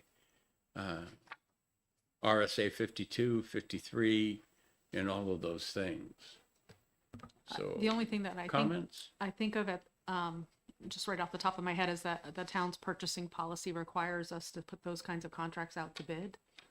And so we do that regularly. And if you put that contract out to bid and you get somebody who's going to plow X number of roads for you, and you say, okay, that's the best price we could get for that, and you match that same thing to Woodsville, then haven't you done what you're supposed to do in your financial bidding? Potentially. Like you said, we would have to look at all the Yeah. ramifications and Again, details. part of what I also said to them is we need some out of the box thinking, okay? To get to win-win, each side has to get something they want and give up something they don't want as much, okay? And hope if those things, gear together, then we all come out, we're not, singing the praises of every paragraph in there, but we all can live with it. We can all support it. We can all go on down the road. All right. So, Senator, you were going to, is that what you were copying? Is what? Yeah, I've got copies of, I'm sorry, what was this? Is that the document that Jennifer asked? Yeah, we print out two, the first one and then, this one. Yep, so that was to another document. All right. So I don't, So Chairman, I think you're asking me about the changes to the language Yeah. of the Word document you circulated. Yes, I made those updates. There's copies by the door okay. that include new number D. I'll go get a copy. Okay. Sorry, I would have brought you one. Hey, that would have been nice, but. Yeah.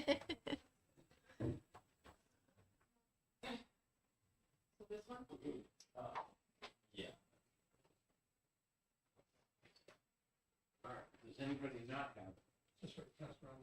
No, this is the revised section. You guys both have this? We do, yes. Okay. You guys both have this? I think so. Then you got it? You got it? You got it? Okay.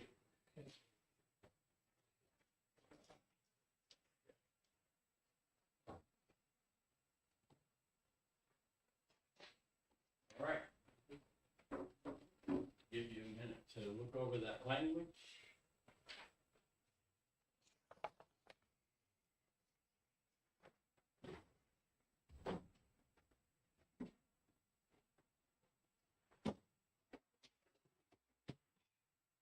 Easier to look behind.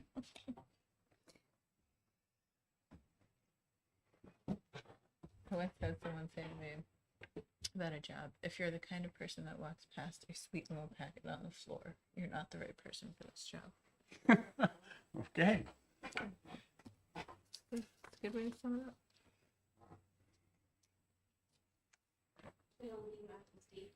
The only thing I added was D, and that was the language that we all discussed. Minus, I tried to build in Senator Gray's timing concern at the very end, so that was free form. Spelling error on B. On B, And that's D. my fault then. Desperation. In desperation of equipment. I think that means, Okay. You know, I are an engineer. We're not noted for our spelling nor our grammar, but I always say when numbers come around. amen. And it may be desperation of equipment, but, you know, it's neither here nor there. All right, so we've got that. That resolves some of what we were talking about this morning. Individual groups, you know, I asked you to think about the things, come up with new ideas, off the wall thinking. Who wants to go first? we have a proposal. Okay. This wall. Thank you.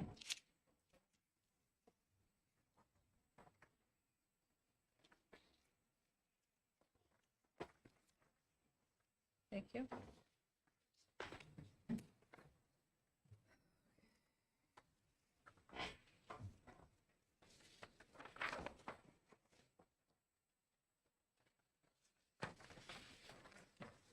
Is this a proposal that's been discussed, or are we all saying? it Discussed for the just first with time? Haverhill. Okay, all right. Yeah, we'll let you go through it when she gets done giving everybody coffee.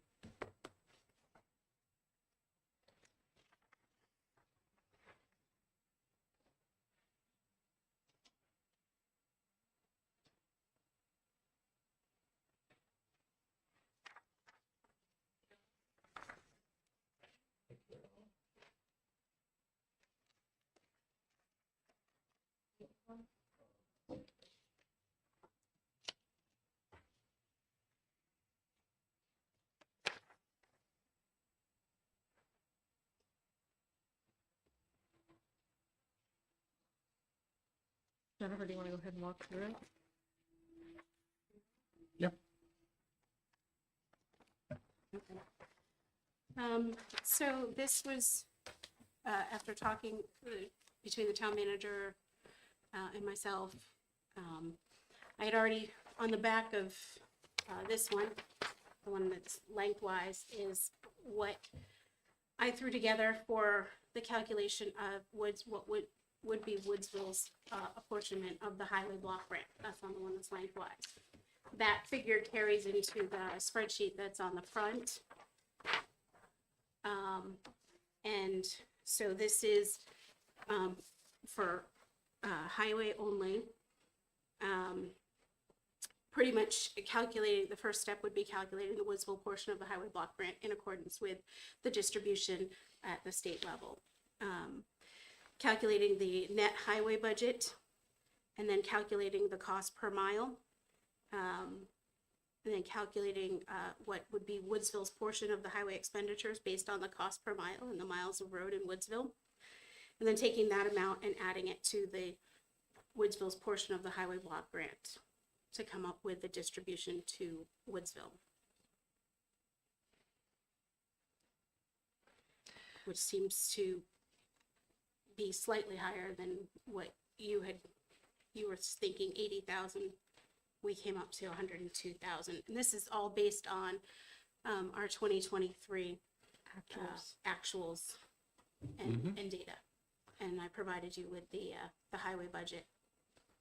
All right, so I'm looking at this sheet. Mhm. All right, so reading from the top, the two block grants of the 176,000 1,800, that's how it would break out. That's about what I got when I did the calculations.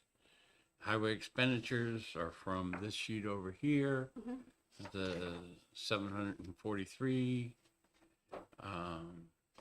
And then you take the town portion, you get down to 597. And Do you, sorry, I know you're just walking through, but I guess as you're Yeah. going, one question that raises Sure. to me is, would we actually take out the highway block grant at that stage? Because based on your earlier comments, but don't let me interrupt you. well, I'm willing to go through that based on the way Sure. they put it in there. Yeah. But if the highway block grant money is taken out and we figure out we may be able to do something to the rest of the formula to make it Work itself out. right. All right, engineer, you keep going. Okay.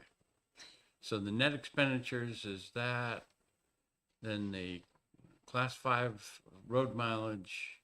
And that's based off of the road mileage listed in the Yeah. state of New Hampshire's highway block grant aid supporting number detail. Yeah. Just over 70 miles. And so that gives you a cost per mile of 8,530 times their 3 point whatever gives you 70,000. Okay. Now, my figure would have come up with a little higher because I wouldn't have taken out the block grant money out of your calculation. I have one other question about how Yeah. this works. So in the remarks this morning, you guys mentioned 26 miles of asphalt, and we sort of talked at length about, how many roads there were. I guess 70 feels like a new number to me. And I guess So why that's is our it only total, one that's step? Okay. the total dirt and paved roads that we have within the town. And again, that comes from the State of New Hampshire Department of Transportation, the numbers that they use from the highway block grant aid supporting numbers details. Under Haverhill, they list the total amount of miles within Haverhill of class 5 roads is being 78.402. And then Woodsville has 8.31 miles of that. So that leaves us with a total of 70, And so the town has approximately 70. 26 miles of pavement and 46.5 miles of dirt that we maintain. And then Woodsville has 7.65 miles of pavement and about 3/4 of a mile of dirt. Okay. So I So guess those were round numbers here. understood. I would raise to your chair that I've only created a budget for a city with paved roads in Portsmouth. So I don't know what's involved in maintenance of a dirt road, but I would imagine it's a different cost So than it asphalt, is, so and I'm it's just actually raising- a higher annual cost than it is for a paved road. Paved roads, they tend to be more expensive when you do a one-time paving project after about 5, 10, 15, 20 years, however long the pavement will last. And then you have and what you should be doing is putting away money on an annual basis so that when it hits that time, you can pull it out of your capital reserve fund. That's typically the way it works, but the dirt roads, they need to be graded multiple times a year, the ditches need to be cleaned out, and multiple different things. Thank you for your answer. And have you, this occurred to me earlier, but I didn't raise it, but like, we're only dealing with the operating expenses. We haven't talked about allocation to the capital budget, which, I know in Portsmouth, that was the majority of the money we spent on roads was the And capital budget. when you talk about the capital budget, that's why I talked about depreciation. Okay, so that's Okay, how so you're accounting for that? If Because I that's do the it annual. as the year that I buy something, Mm-hmm. okay, graders probably cost $200,000 or more. More. Okay, so if I have to replace a grader, Mm-hmm. that throw these numbers, way out of whack. Mm-hmm. And a grader, it's hard to plow snow with a grader. I don't care what they say, okay? Because you end up gouging the roads, if you don't know exactly what you're doing because of the way the blade is, okay? So their use in a town that has gravel roads Yeah. is kind of limited to that springtime when you're going around and you're upgrading that gravel road, you know, after mud season. But does that account for the cost of repaving? I understand how that accounts for the cost of equipment. On the repaving, that's one of the issues, okay? Okay. And that's kind of why I was thinking that if there was a way, a contractual way for them to hire Woodsville to do work, okay? And then their compensation was based on the work that they did under the contract for Haverhill, that wouldn't limit you in doing something additional, and the cost of that contract, because if you're hiring a contractor, you're not paying anything for that contractor except whatever he asks for, because he's got all of the maintenance cost of the vehicles, he's got the purchase price, he's got all of that stuff built in there, plus the labor and healthcare and everything else and built into that. Yep. Okay, so if there's some way that we can get you on a footing like that, that might have an advantages, but I don't want to get you, let's go back to this right now. That Thank you. if I go into here and Senator, Some- before you move off of that, Yeah. this is really a question more than anything. I think our understanding is that the highway block grants are to be used in the year that they're obtained and not capital reserved. And I guess I'd like to know how the two entities here provide for making those capital reserves. Does Haverhill give money to Woodsville to repave its roads on a, recurring basis? Or do each of the communities presently account for their own needs in that respect? as far as I know, right now, they account for their own portion of the highway block grants. And because of the problems that we've had with audits and different things, there have been questions that have gone back and forth, okay? And there's the scenarios that we have, if the money stays with Haverhill, then Woodsville needs to provide documentation that that money was spent in accordance with the block grant regulations to Haverhill. If the money goes to Haverhill, then Haverhill would have to provide that documentation. If we went to the contract, then, whatever the contract said, for portions of that was spent on, road maintenance, plowing, other things, grading of whatever, putting down gravel on a place that's washed out, whatever it is, then that contract could be part of the evidence that Haverhill would use to go back to DOT and say, yes, we spent it in the right year, and here, look at this, we spent a lot more, because if the block grant is only 176,000 and they're spending 743,000, I don't think there's a lot of question that they actually do spend the money.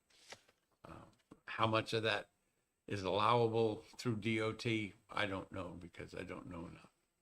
Were you asking about distributions to capital reserve funds? Yes, that was my question. We So, don't take any block grant money Yeah, and distribute it to that.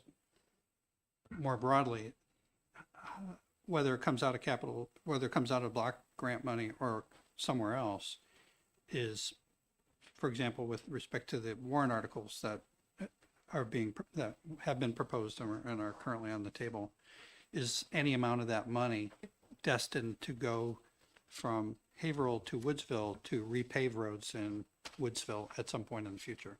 Or is it all just for ongoing annual current maintenance, whether it's plowing or grading or, I patching? guess that would be a question for you, Kevin. is there a capital reserve distribution? Not for the block grant money, no. I mean, that we're able to use for maintenance, and it's $30,000. Our budget's been $400,000. of which 30,000 a year we're spending on salt alone, which undeniably is used for the maintenance of roads. So I don't think there's any difficulty in saying we spend that money for maintenance. That's sort of part of the answer, I think. The question I'm trying to get to is, it seems to me that each community should be, or we should start from a baseline, that each community is doing its own savings for its own repaving projects or rebuilding, capital projects. And so to the discussion about whether we need to find something in this formula or provide something in this formula to account for capital needs in in future years should be sort of on that basis. Is there an expectation or a history of that occurring, where one community is providing money that goes into capital reserve for rebuilding or repaving existing roads or building new ones for that matter? Let me translate what I just heard. You could make a case that there should be a line item in here about money transferred to the capital budget, to a dedicated account or whatever, that should also be in the formula that Woodsville, would be compensated for. I think he was saying the opposite. I wasn't trying to make a case either way. I'm trying to understand sort of as a baseline, because what is actually happening. And if, as a baseline, each community is providing for its own future needs in terms of capital stuff, the formula perhaps shouldn't be adjusted to provide for that, other than each community sort of keeps its own treasury in that respect and does so with its own funds. But if there's been a history and practice and the like, which I don't know, then perhaps that does belong in here. I think it's an information issue right now more than an argument one way or the other.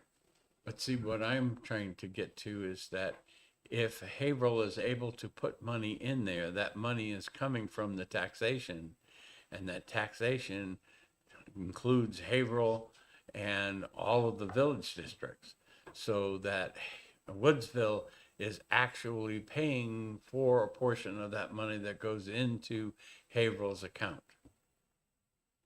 Or capital upgrades. So to answer your question, Peter, in the past, we would calculate through the old funding formula, and we would transfer the money to Woodsville, and there'd be no accounting to the town for how it was spent.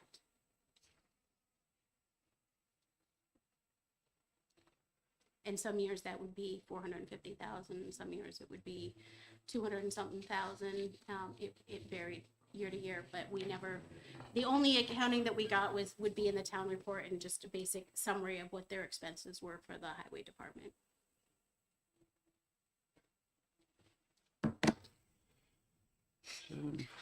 We can't find many facts on that issue, I guess. I mean, the DRA can clarify, but from what I understand, the town's capital reserves are not meant for any other municipal entity. So if through the town's warrant, we ask the people of Haverhill to appropriate a certain amount of money to be transferred into the capital reserve for a various purpose, it's for the municipality. It's not something that we can then transfer to a different municipality. So they would have to have their own capital reserve article on their own district warrant to put money into their own capital reserves. And the Woodsville Fire District has a number of capital reserve funds of their own, including for the highway department. Yeah, we do, but most of all except for 3 of them are outside of their enterprise funds, which we can't use for the district. So I guess going back to you, Kevin, does Woodsville capture money from Haverhill that it uses in capital reserve to repave or rebuild roads or plan for new roads? I think I could liken that to this table full of marbles. We have funds that come in from district taxes. We have funds when we receive them from Haverhill. that go into the checkbook, but the expenses go out. And to answer the question, the long question, the short way, yes, we have a highway, a street and sidewalk capital reserve that we put some money into, and we have a vehicle replacement capital reserve for the district. So which pot of money does it come from when it's all out on the table? I can't answer that. It's part of the equation that we end up setting the tax rate from. So and if it wasn't from Haverhill, it would be from the district to offset that, so.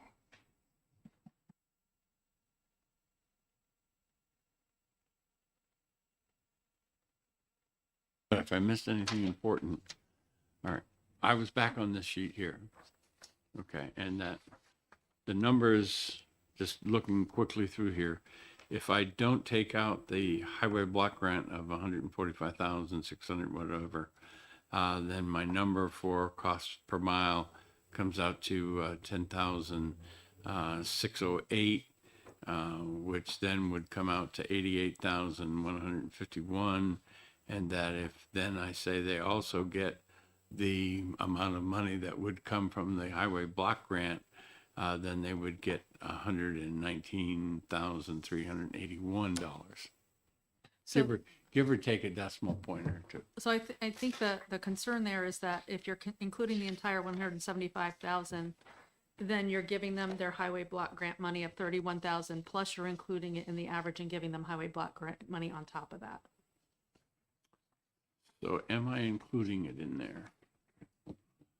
I'm including it in what you would call the gross number, not the net number. Right, so at the very minimum, I would think that if you're not gonna remove the town's 145,000, you would still remove the 31,230, so that you're not counting that money twice. Well, see, I don't think I am counting it twice. I think that you're deducting it twice. But that's, we can argue that afterward. That, going back to the original, if we were two separate, if Haverhill was all one right now, okay, and we were going to start this highway department, okay, and what would the savings to Haverhill be for Woodsville starting this highway department? Okay, and who should pay it? So if we go back and we say, okay, although we're still going to maintain our village district status, but we're going to give you back the fire department, we're going to give you back the highway department, how much would it cost you to do that? Okay, and your net cost would be the cost of the maintenance would still be 743,500 and whatever, plus whatever you spent on Woodsville's roads. And if we take your average cost without the highway grant, because I'm not doing that yet, okay, and that would be the 10,608 number. That's what you would have to do all of Haverhill. Okay, and then you would get all of the grant because it would stay with you because you're doing it all. So that's where I'm coming from right now. But it would be an inflated cost per mile because you have to take into account, because every year the highway block grant, unless there's a change to legislation, is guaranteed. So we always know that we're going to have the net is what our expense is going to be. And where I'm trying to get you is that,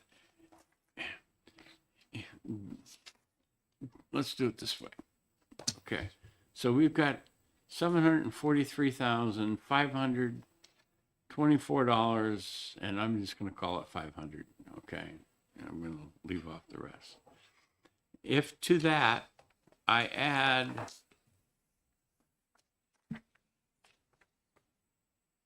because the same number without reducing or increasing would be Woodsville's 10,600,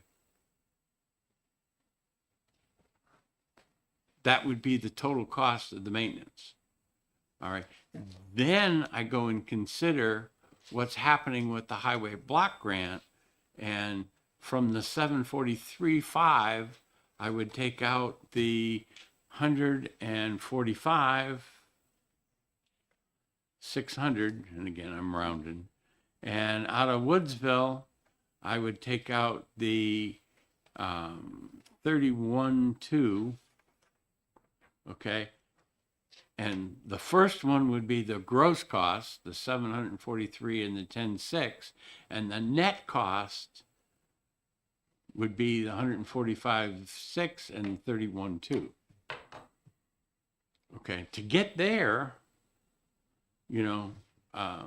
Woodsville, and now we take it there 10.6, and we subtract off the 31.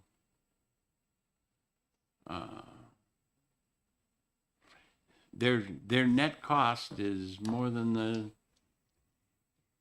average cost, or that's per mile. So I got to times it by 8. So that gets me to the 88 and 88,151. And then that's where I take the 31 off of there. And that gives me 81.2. And again, I'm just trying to do this quick on the paper here, 5. And if I divide that back by the number of miles and the due years by the number of miles, I come pretty close to the numbers you want. All right. That's the reason that works out is because of the associative and distributive properties of mathematics. But again, you have to watch where you take that number from, okay? And you have to do the apples and apples. I understand what you're getting at. I understand where you're trying to get to. So, and the net cost per mile, would come out pretty much the same doing it that way. But, that's fine if that's where we get to, going back to the formula. I think we've got a wonderful list here, of things, accounts that would be included in that calculation, which you guys should save a copy of, because if we come up with this formula, then we have an outline here of, what would go into that average cost.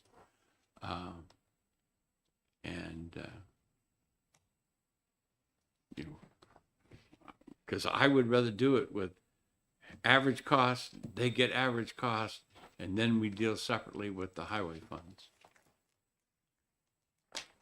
I don't want to sound like a broken record on this, but I think, one concern obviously is that there are different average highway costs for both, just because it is more costly to maintain Woodsville's 8 miles of road per mile. Why? Because of the fact that it's the commercial center, they have different infrastructure. Woodsville's highway budget's, I think, over 400,000 typically. Most of those So- commercial sections, aren't they, if I look at the maps, aren't they plowed by the state? A lot of it? I mean, Well, I just wanted to point out that this Yeah. formula has Woodsville receiving back less than 10% of the total highway budget, but it contributes 22 to 27% of that cost every year. and so I would expect your argument to be maybe that, like the highway funds, there ought to be a component in there about, and, the number of people or whatever, is they did do it with assessments. If you want to say assessments, that's another way to do it, because the people in Woodsville, if you're looking at the value of the property and what's collected with taxes, that a dollar rate in Haverhill with an assessed value of 100,000 and a dollar in tax when I get to Woodsville, and it being, 200,000 for the average house, it's a lot difference on the people. But part of that's explained by, that if I'm able to afford a better house, then I am. But the assessment of those houses is covered by other things. And that's part of the reason why I didn't like to do assessments in the first place. But if that's the thing that gets us to win-win, I'm certainly willing to let you guys do it. So, Well, it just offsets a more significant portion. I think you heard testimony from the various business owners in the community that it would be helpful to them to have a bigger portion of their own property taxes returned to them to help offset the additional taxes that they will be paying through the district raised taxes. And I just need a way to do it that the other side agrees with.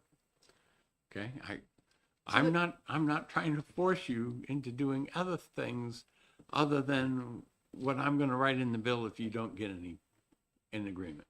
And that's going to look very much like what Senator Perkins Quokka put together, today. That's, Yeah. It's not what you want. Well, and And that's it's why not we what you want. proposed maybe a set percentage would make sense. And so that way it's just clear. It's maybe a set 20% return. I'll back tell to you what, Woodsville. if you can negotiate a set percentage with them, No. then you make your separate agreement per RSA 53. They're already saying no, so it's not going Well, to so work. we did a financial analysis of how the Woodsville Fire District distribution has been distributed based on valuation.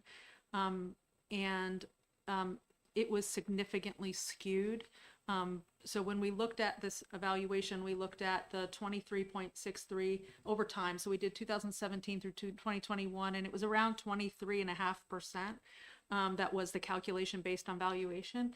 And that was what we were paying them, but their contribution was far less than that. And when we did the evaluation as to what they were contributing to all of the town services, it showed that they were paying just a fraction of what all other residents in the town of Haverhill were paying toward all the services that the town provides. And so I have that spreadsheet, and I think I sent it to the committee. Is it in the binder?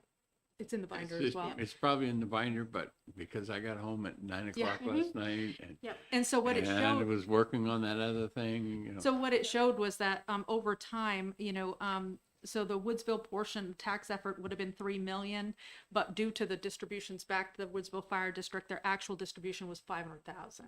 So that's $2.5 million over a 5-year period that they would have contributed to town services, and they only contributed in a fraction of that because of the money we were transferring back to the district based on valuation. So that's why we're adamant that evaluation is not a fair way to handle this. So what if I made the valuation a 25% and roads 75%, the length of the road, and that would take the 10,000 that you would be giving them, because we wouldn't have the road, the highway stuff, it would take it up to around 13. If I do it by evaluation, then, it would be around 23,000, 25,000. That's just rough calculations in my head.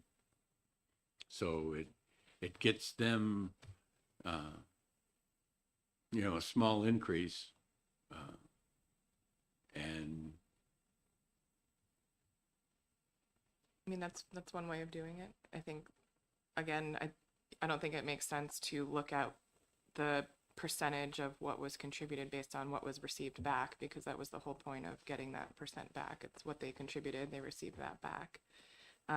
One version of the amendment that we had drafted actually exempts Woodsville from paying to Haverhill's Highway and Fire Department, and just has Woodsville funding its own without having to contribute. So, I mean, that would And be another to option. do that, I would have to go into RSA 52-A, I think it is, that does the separate districts. And I've been advised that that's not a wise place for me to go.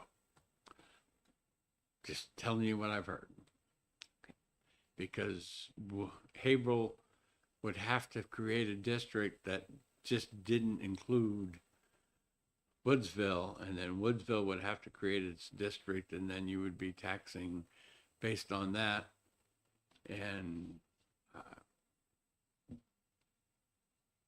the law wasn't, as I've been told, wasn't set up to do it that way.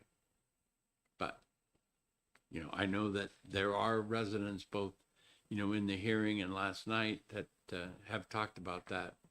Well, my understanding is that in the dairy case, there was legislation in place, and I wish I had a copy of it now, but that essentially did that. It does not appear that But- this is going to be the last time we get together and have these pleasant conversations. So, Yeah, I mean, I can try to find that.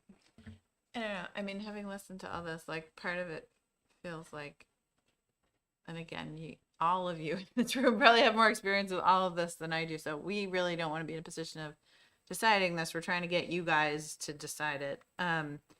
But you know, of the whatever $5 tax rate that's raised on the Woodsville district, like we should be able to allocate, okay, $1 or $2 of that is highway. So maybe that's just the amount that comes back. I mean, I don't know. You know, I'm not sure how to get to where you guys want to go, but it feels to me like Chairman Gray and I are on a pretty similar page in terms of how this math should work.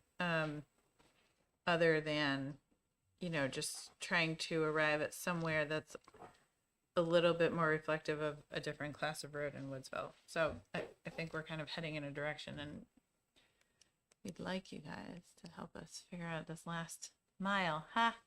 No pun intended. all right. So let's let this one settle unless somebody has something they want to do for right now. And let's go back to the fire department. Okay.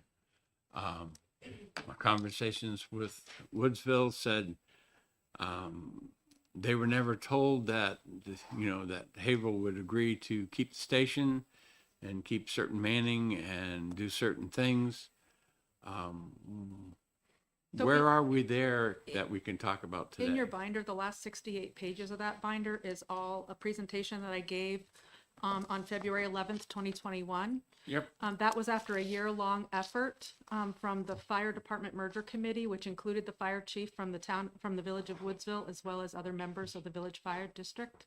So that was a pretty hefty committee, and we met for a year developing the merger plan. So all of that information is in here. And it talks about staffing, it talks about organization, it talks about fire stations, calls, All right, I call don't- service areas, and all of that. I don't want to copy this today, okay? So if you could send it out, you know, so that they can look at it. But let's just hit some of the high points.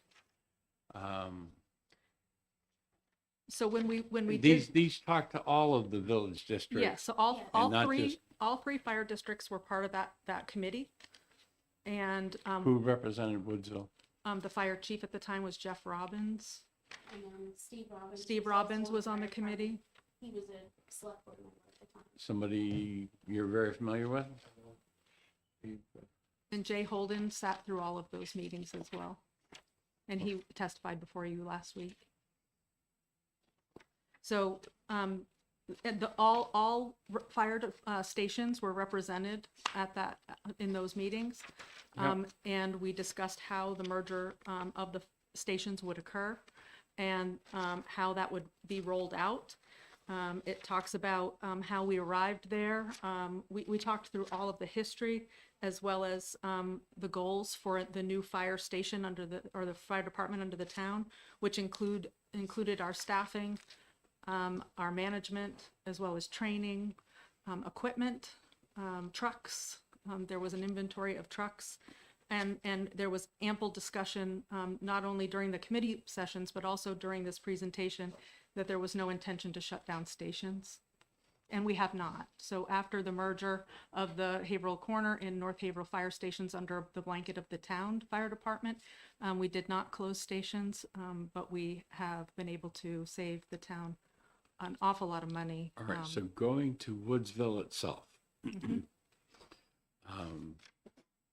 This plan or whatever, if it were implemented, is Haverhill willing to give assurances to Woodsville that their fire station would stay open? Yes, that has Okay? been. And I want you to hear that from their mouth. All right, is there assurances that it would be manned similarly to the way it's manned right now. Yep, the only change that was proposed was the upper level management structure, so you would have one fire chief. So what we did when we consolidated the two fire stations under the blanket of the town was that you ended up with one fire chief instead of two, and then the fire chief for each station became a deputy fire chief. And so there would be a deputy fire chief at the Woodsville station as well. Does it have anything in there about the equipment and how, since Woodsville paid for the ladder truck, okay, and it has a value, Yep. and then if it becomes the property of Haverhill, how do you, So is the- it anything in here that talks to that? The other two districts relinquished their equipment and all of their equipment to the town for the town's benefit, because it was to benefit the town of Haverhill and the people of the town of Haverhill. And so there was no money that changed hands. That's not true. So there was like one remaining payment on one of the fire trucks. That we paid. And then the town, the precinct paid it off and the town reimbursed the precinct, because that's the way it had to work, because the loan was in their name.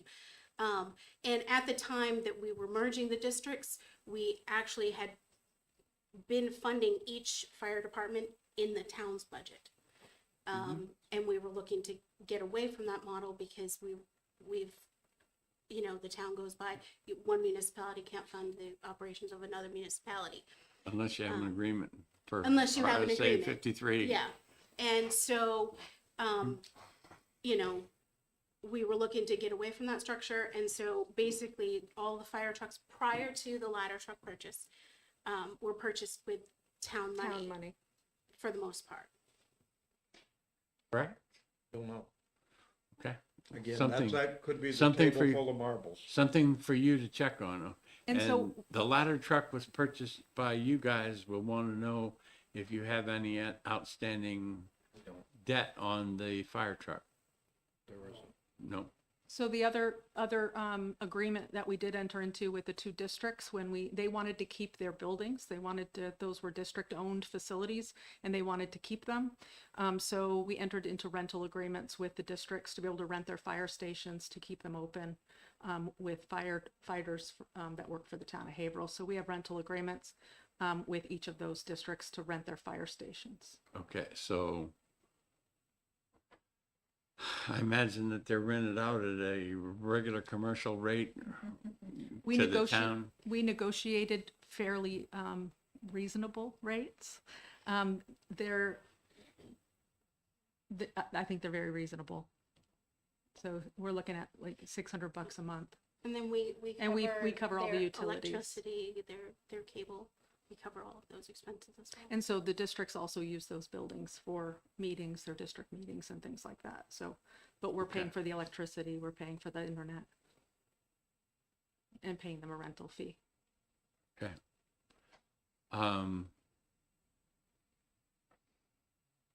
I can't think of anything else to ask. But it's something that you guys should go back with and talk in earnest about it.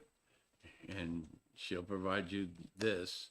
And because it dealt with all of them, there'll be different things. And hopefully you'll be able to communicate back and forth. But if you're keeping your fire station open, you're saying that you're going to pay rent, the manning is going to be the same except for the higher level personnel. And, that could even be, I don't know whether you keep a captain or a lieutenant There are in each. captains and lieutenants Yep, at each station. Each station has And- a hierarchy. Mhm. Yep. So, again, it may be something that you guys want to consider, because it doesn't seem to me it's too bad a deal. But, that's up to you guys whether you want to go forward with that or not. And if there's any other agreements that you would want to reach with them on that, looking at the other village districts and how they're doing it. Does that sound like a reasonable way to go for that? I think it's well worth exploring. You know, in the end, we'll just be lugging this back to Woodsville. It'll be the commissioners and I understand. certainly the taxpayers and this is really 180 from any discussion that we've had. So, And and I'm not certain that it will be at all If it- supported. So, if it were the fire chief from Woodsville that was on the commission, then you may have got a slanted view of what they were trying to do. Not slanted in that he tried to deceive anybody, but, you know, I know when I go to meetings, I bring my whole self, okay? All the things that I'm interested in, and things I'm not interested in, and I sometimes have a different opinion than Senator Perkins Quokka on how a particular meeting went because of our differences. What difference? So, so do we do it alphabetically or anyway?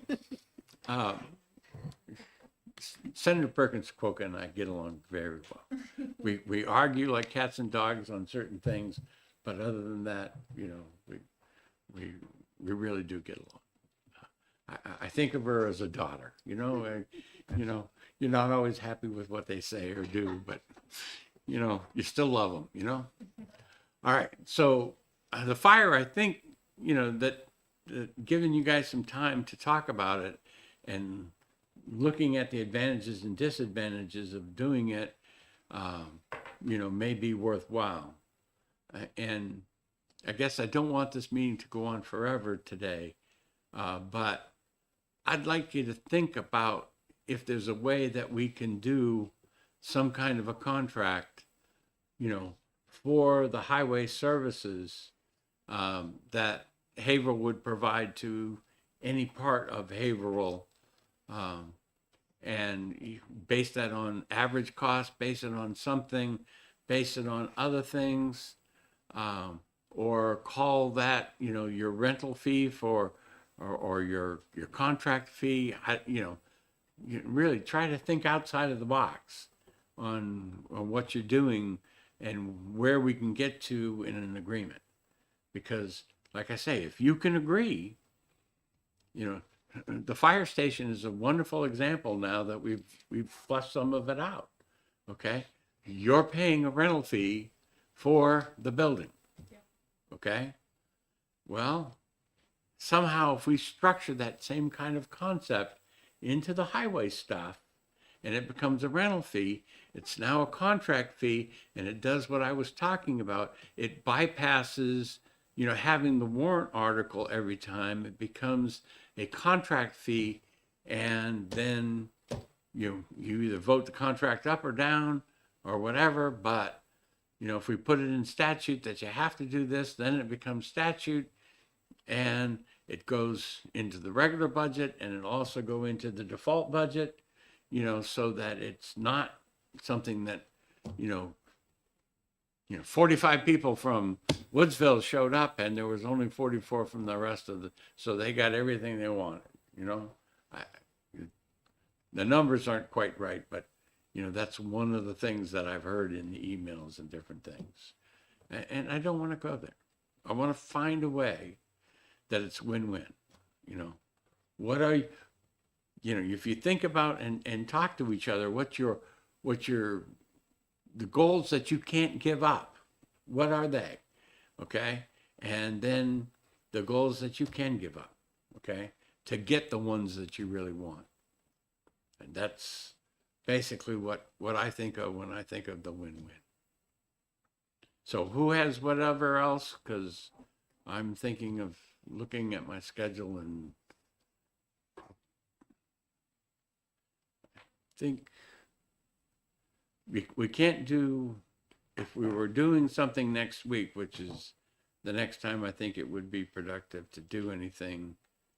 I could meet in the morning of the 4th, but I've got an echocardiogram that's scheduled for 12:30 in Dover, so I'd have to leave here by 11:30. If you wanted to go to a different day, my schedule doesn't have another day until I guess the next Monday, and I still have a dentist appointment in the morning, but I could be over here by probably 10. So what is your preferences? I mean, you guys can talk and, get back to me. I don't have to be there. Senator Perkins Coker doesn't have to be there. And I certainly encourage you to talk.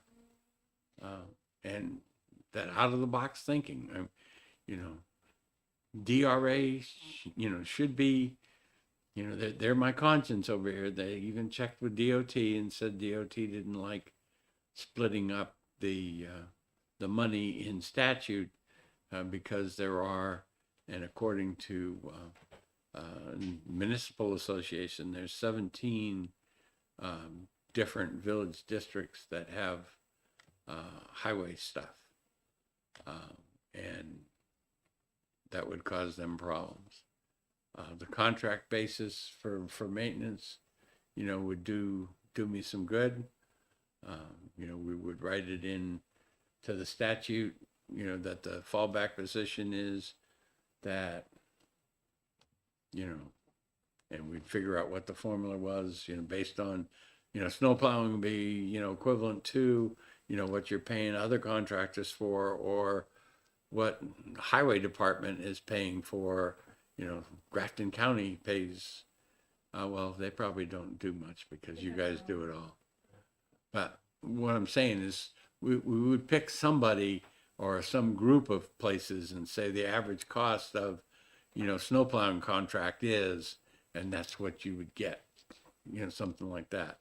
And then road maintenance and paving, we'd probably say, okay, well, what are you doing for road maintenance and paving? And then you contract with them for an equivalent amount or whatever. Again, I want to let you guys be the ones that come up with a solution. Okay, please. The morning of the 4th or the 11th. I have both those dates. No, I don't. 11th is payroll. I could do either, but didn't you say you needed to leave on the 4th? On the 4th, I would need to leave at 11:30. If the Senator Perkins Cuoca can be here, she can, continue on. Look at that. She pierced her lips and everything, I unfortunately have a work obligation every Monday Okay. morning that runs until 11:30. So All right. So, I'm running up against the time when I have to get the bill out. Okay, the conversations can continue, but the bill may not be in my possession anymore and may have to deal with the House. Is this an FN bill? let me look at the title. Yes, it is. If it's an FN bill, then I know the chair of finance. And he tells me if I want him to take a bill, he'll take it. He's the chair.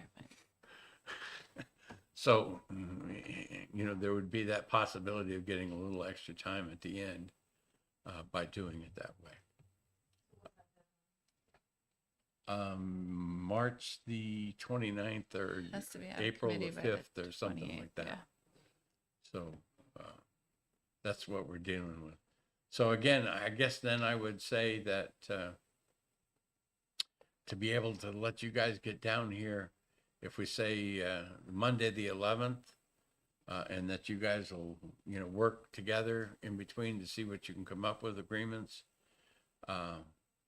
Monday the 11th at 10 o'clock, again, to give you time to drive. And the only thing that I've got on Monday is or would it be better for you if I push it back to noontime or? Yeah, I mean, I won't be able to join until at least 11:30. So noontime would be better. Mr. Chairman, I can't do the 11th, but Yeah. I'm sort of not really that necessary or important to this, if these guys work it out. How about your alter ego? Yeah. 11th is great for me. Okay. We may be able to do some things before you get here then at 11:30. That's fine. And so everyone agreed at the 11th. And again, especially the fire thing. I think you're so close on the fire thing.